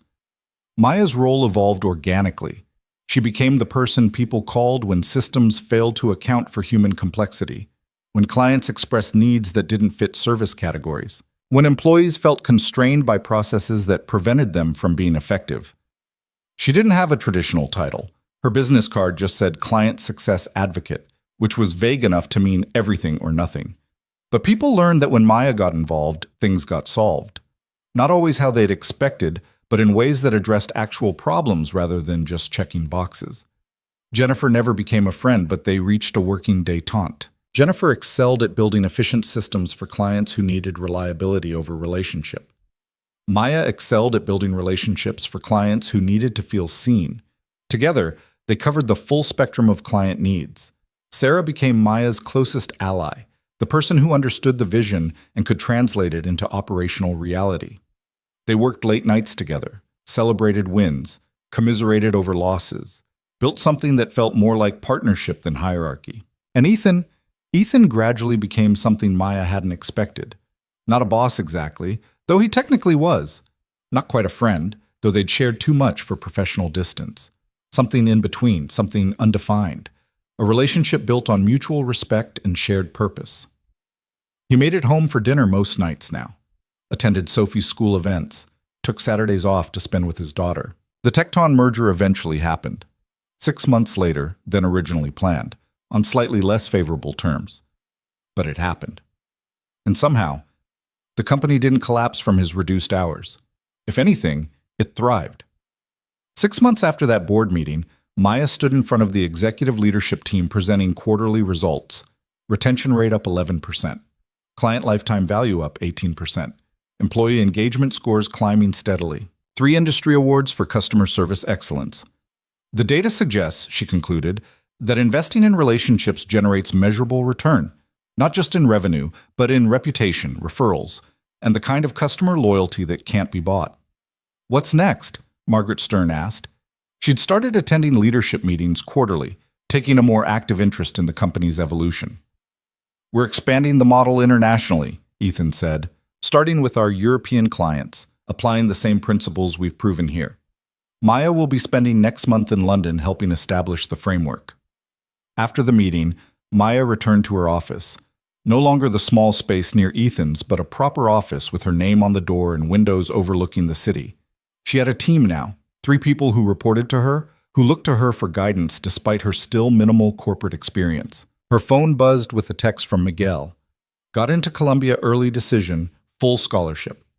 Maya stared at the message, reading it 3 times before it felt real. Columbia.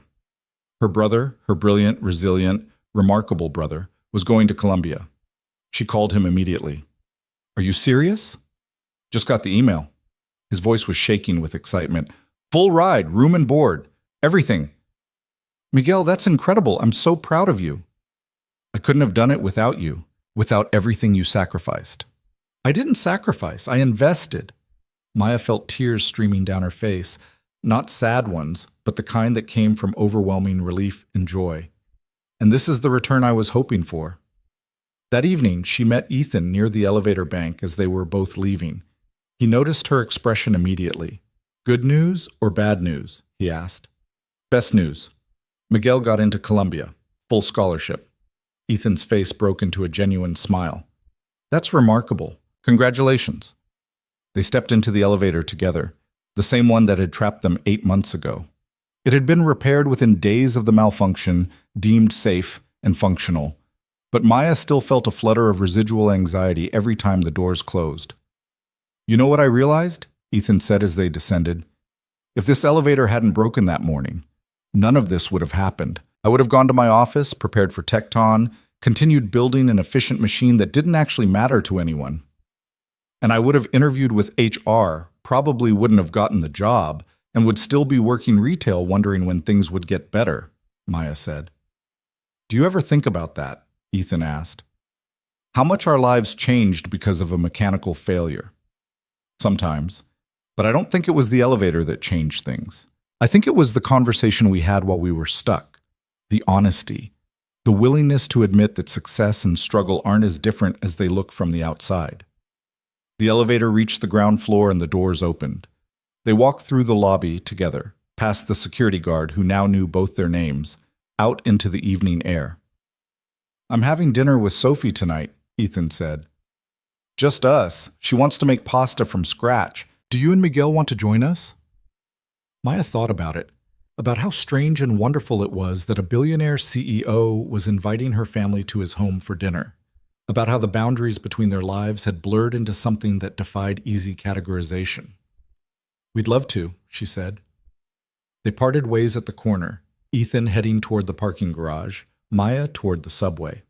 She rode home through the evening rush, surrounded by tired people heading back to lives that existed beyond office walls. She thought about how she used to be one of them, invisible in the crowd, just another person trying to survive another day. She wasn't invisible anymore. But more importantly, she'd learned that invisibility wasn't a personal failing. It was a systems failure. And systems could be changed by people brave enough to question whether efficiency was worth the cost of humanity. Miguel was waiting when she got home, acceptance letter pulled up on his laptop, grinning like he'd won the lottery. Which, in a way, he had. "We need to celebrate," Maya said. "Pizza?" Miguel suggested. "No, tonight we do better than pizza." She pulled out her phone and made a reservation at a restaurant she'd always walked past but never entered, the kind of place where entrees cost what she used to make in a day. "Tonight we celebrate properly." At dinner, Maya raised her glass of water, because even with her new salary, some habits died hard. To Columbia, to new beginnings, to proving that the systems that tried to filter us out were wrong. Miguel clinked his glass against hers. "To you, for never giving up, for showing me what fighting for something looks like." Later, when the bill came and Maya paid it without wincing, without calculating whether it would affect rent or groceries or Miguel's school fees, she felt something shift inside her.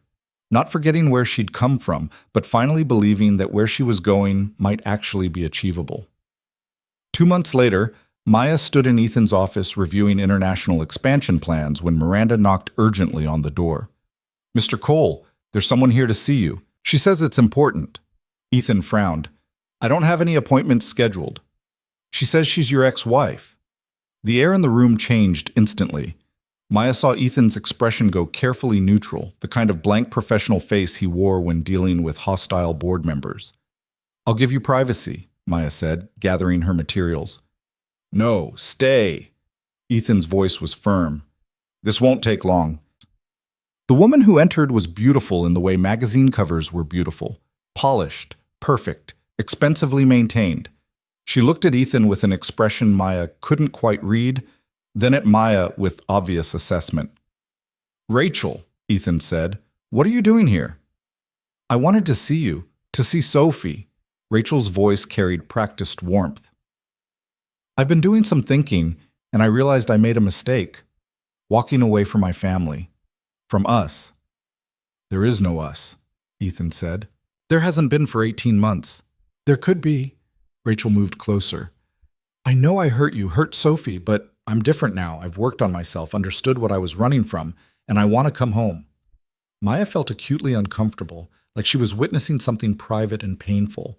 But Ethan's request that she stay kept her rooted in place. Sophie doesn't need you coming back into her life and leaving again when things get difficult, Ethan said, his voice controlled but edged with anger. She's finally stable, finally sleeping through the night without nightmares. I'm not letting you undo that progress. I'm her mother. You're a woman who gave birth to her. Being a mother requires showing up, and you haven't shown up when it mattered. Ethan gestured toward the door. I'm sorry you're struggling, Rachel, genuinely, but we've moved on. You should too. Rachel's perfect composure cracked slightly. Because of her? She looked at Maya. Because you replaced me with some assistant young enough to be… Stop, Ethan's voice cut like a blade. Maya has nothing to do with this except being a friend to Sophie and a valuable colleague to me. The end of our marriage was about choices you made, not people I hired. A friend? Rachel said skeptically. Is that what we're calling it? That's what it is. And even if it weren't, it wouldn't change the fact that you don't get to walk away from your family and then expect to walk back in when it's convenient.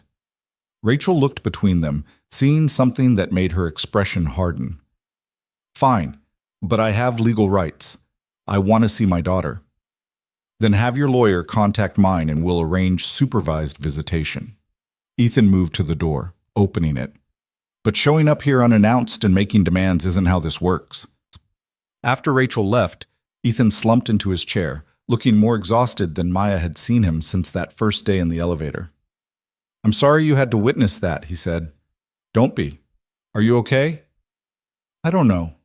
He rubbed his face. Part of me wants to give Sophie a chance to have her mother back. Part of me knows Rachel will disappear again the moment parenting gets inconvenient, and I don't know which impulse to trust. Trust the one that protects Sophie, Maya said. Everything else is secondary. That night, Maya got home to find Miguel looking serious. We need to talk, he said. Maya's heart sank. Those 4 words never preceded good news. What's wrong? Nothing's wrong, but I need to tell you something. Miguel sat on the couch, gesturing for her to join him. People at school have been talking about you and Mr. Cole. Miguel, let me finish. He took a breath.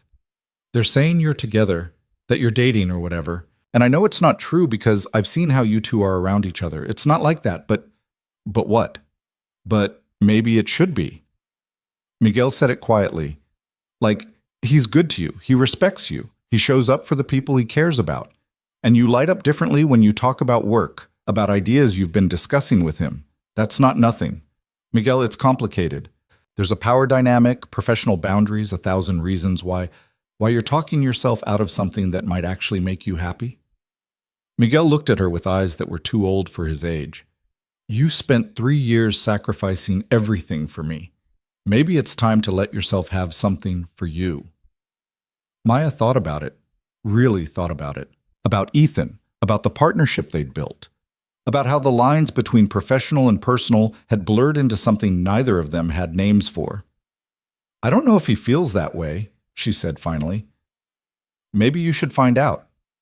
The next day, Maya went to Ethan's office intending to have a conversation about boundaries, about keeping things professional, about not letting gossip affect their working relationship. Instead, she found him standing at his window, shoulders tense, staring at the city below. Rachel filed for partial custody, he said without turning around. Her lawyer sent papers this morning. I'm sorry. She's going to try to argue that I'm an unfit parent, that I work too much, that Sophie needs her mother, that my relationship with a young employee demonstrates poor judgment. He turned to face her. She's going to use you to try to take my daughter. Maya felt cold settle in her chest. Then maybe I should resign, remove the complication. No. Ethan crossed to her. You shouldn't have to leave because my ex-wife is weaponizing our professional relationship. That's exactly the kind of system failure we've been fighting against, punishing people for not fitting conventional patterns.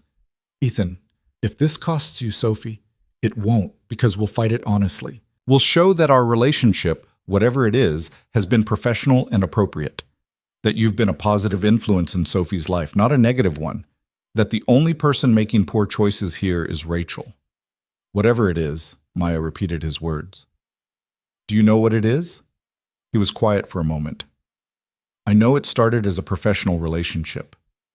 I know it evolved into something that matters more than it probably should. I know that I trust your judgment more than anyone else's, that I look forward to our conversations more than any meeting, that Sophie asks about you constantly and lights up when you're around. That's not an answer, because I don't have one. I just know that I don't want to lose it, whatever it is, because people want to make it into something scandalous. He moved closer. What do you want it to be? Maya thought about Miguel's words, about her brother telling her to stop talking herself out of happiness, about Dr. Chen's advice to stop caring about assumptions and start proving what she could deliver, about 3 years of sacrifice and struggle, and finally, having something good in reach. I want it to be honest, she said, whatever that looks like. No pretending it's only professional when it's more. No pretending it's more when we're not ready for that. Just honest. I can do honest. Ethan smiled, tentative and real. Though I should warn you, honest means admitting that I started falling for you somewhere between the elevator breaking and you defending your brother's fighting. And that terrifies me almost as much as Rachel's custody filing. Why does it terrify you? Because the last time I let someone in, she left. And if you left, if this didn't work, I'm not her, Maya interrupted. I don't run when things get hard. I've proven that. And you're not who you were 18 months ago. We're both different now. Better, maybe.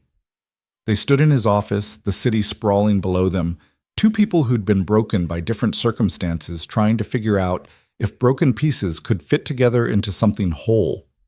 So what do? Ethan asked. We stay honest. We protect Sophie. We let this be whatever it becomes without forcing it into someone else's definition. Maya took his hand, the gesture simple and monumental at once. And we stop letting fear make our decisions. The custody battle lasted 4 months. Rachel's lawyers tried every angle, Ethan's work hours, his canceled meetings, his relationship with Maya. They painted a picture of a CEO too consumed with business and inappropriate relationships to properly parent. Ethan's lawyers fought back with documentation of every school event attended, every dinner shared, every drawing Sophie had made that showed a happy child with a present, engaged father. They brought in Mrs. Patterson to testify about Ethan's dedication, Sophie's therapist to confirm she was thriving, and when Rachel's lawyers tried to use Maya as evidence of poor judgment, they brought in Maya herself. She sat in a conference room across from lawyers who wanted to paint her as a homewrecker, as an opportunist, as everything ugly that people assumed about women who succeeded through unconventional paths.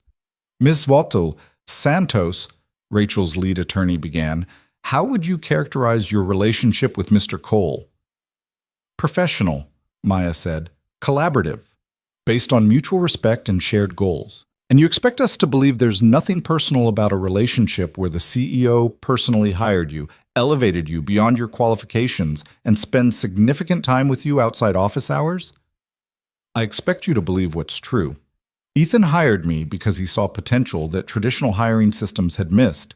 He elevated me because I delivered results.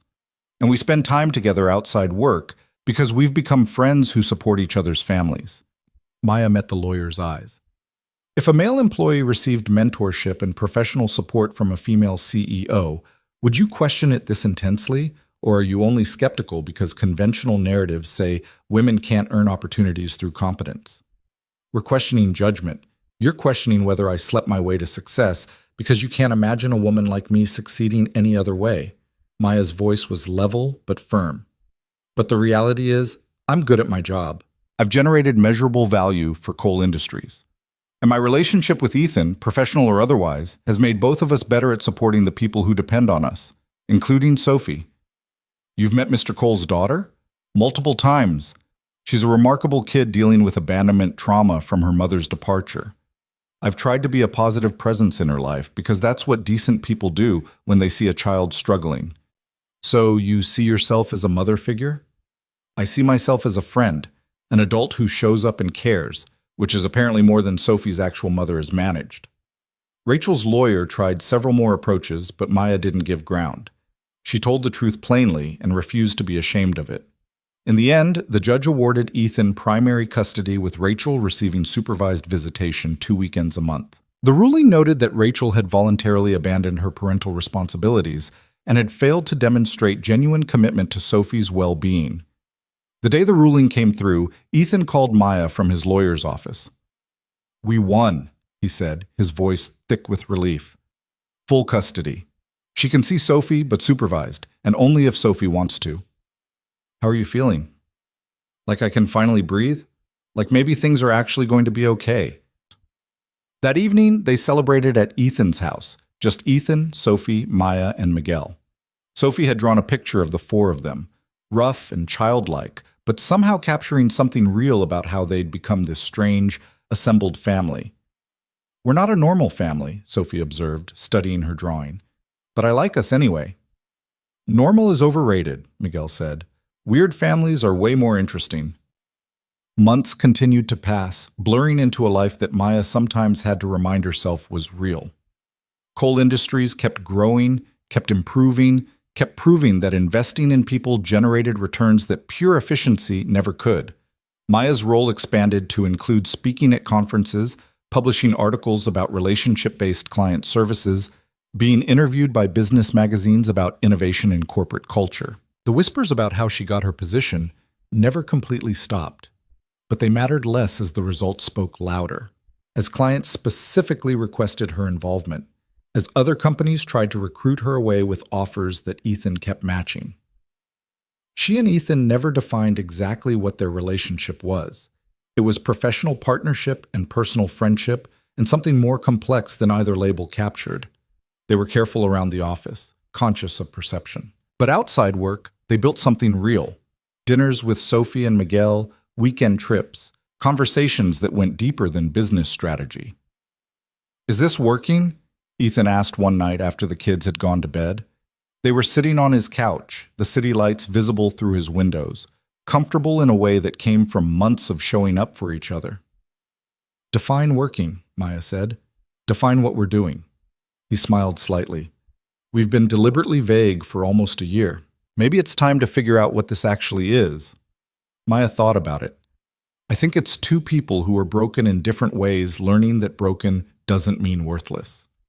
That failure and struggle can become the foundation for something better, that the systems designed to filter us out were wrong about what matters. That's very poetic, but it doesn't answer the question. Because I don't think we need a label. We're partners, friends, people building something together, at work, at home, in life. Does it need to be more specific than that? No, Ethan said. I guess it doesn't. 2 years after that first elevator breakdown, Maya stood in the same conference room where she'd presented to the board. But this time the meeting was different. This time she was presenting her resignation. I've accepted a position with MedTech Solutions, she told the leadership team. Dr. Chen has asked me to help build their client services division. It's an opportunity to implement everything we've learned here from the ground up. The silence that followed was profound. Jennifer looked shocked. Sarah looked devastated. Robert looked like he was already calculating the cost of losing her. Ethan, sitting at the head of the table, looked proud. We'll miss you, he said simply, but we're grateful for everything you've built here and excited to see what you build next.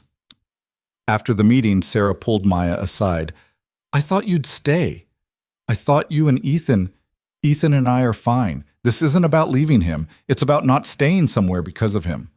Maya smiled. Dr. Chen is giving me a chance to lead, not just advise, to build systems from scratch instead of fixing broken ones. That's too good to pass up. Will you stay in touch? Of course. You're not getting rid of me that easily. On Maya's last day at Coal Industries, there was a small gathering in the executive conference room. People from across the company showed up to say goodbye. Account managers she'd trained, clients she'd worked with, executives she'd challenged and occasionally convinced. Ethan gave a short speech about how one broken elevator had changed the company's direction. How Maya's perspective had taught them that efficiency without humanity was just sophisticated failure. How she'd proven that unconventional paths to success were often the most valuable.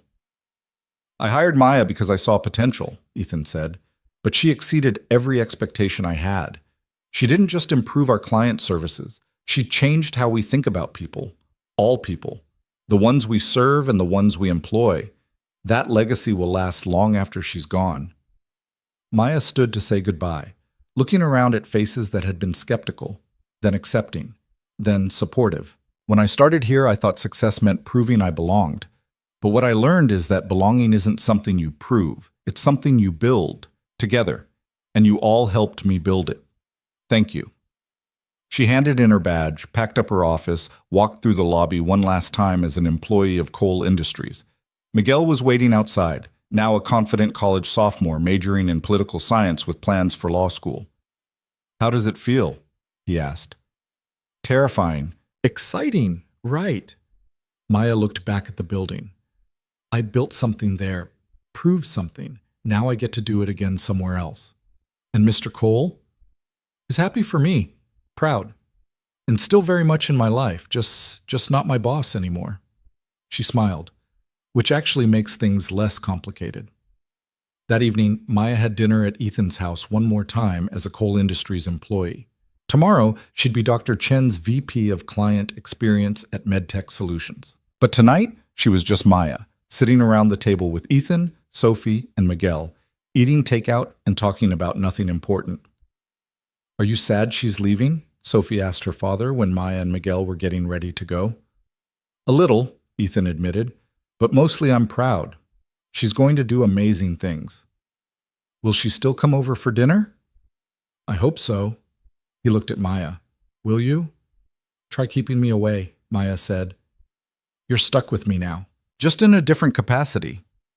Outside, saying goodbye on the street corner where they'd parted ways dozens of times before, Ethan took Maya's hand. "Thank you," he said. "For what?"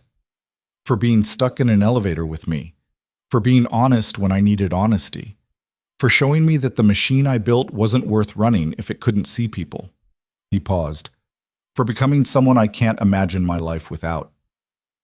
"Thank you for holding the elevator door," Maya said. "For creating a job that shouldn't have existed.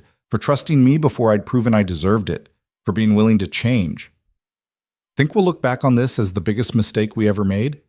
You leaving?" "No," Maya said with certainty. "I think we'll look back on it as the moment we both proved we were strong enough to choose growth over comfort. That's not a mistake. That's evolution." They stood there for a moment longer, two people whose lives had collided through mechanical failure and diverged through intentional choice. The elevator that had trapped them had long since been repaired, returned to efficient service. But what they'd built during those trapped minutes, honesty, partnership, the courage to challenge broken systems, that couldn't be fixed because it had never been broken. It had been exactly what they needed. Maya walked away from Cole Industries building for the last time as an employee, Miguel beside her, the city lights beginning to glow in the early evening. She thought about that first morning, scared and desperate, hoping for an entry-level job that would solve her immediate problems. She'd gotten so much more than that, not because of luck or charity or inappropriate relationships, but because someone had been willing to see past systems to the person those systems missed. And she'd been brave enough to prove that seeing her hadn't been a mistake. Behind her, Ethan watched her go, Sophie's hand in his, feeling the bittersweet mix of loss and pride. He'd built an empire on efficiency and control, but the most valuable thing he'd ever built was learning how to let go. The elevator in the lobby hummed smoothly, carrying people up and down, functioning exactly as designed. No more breakdowns, no more malfunctions. But every time Ethan wrote it, he remembered.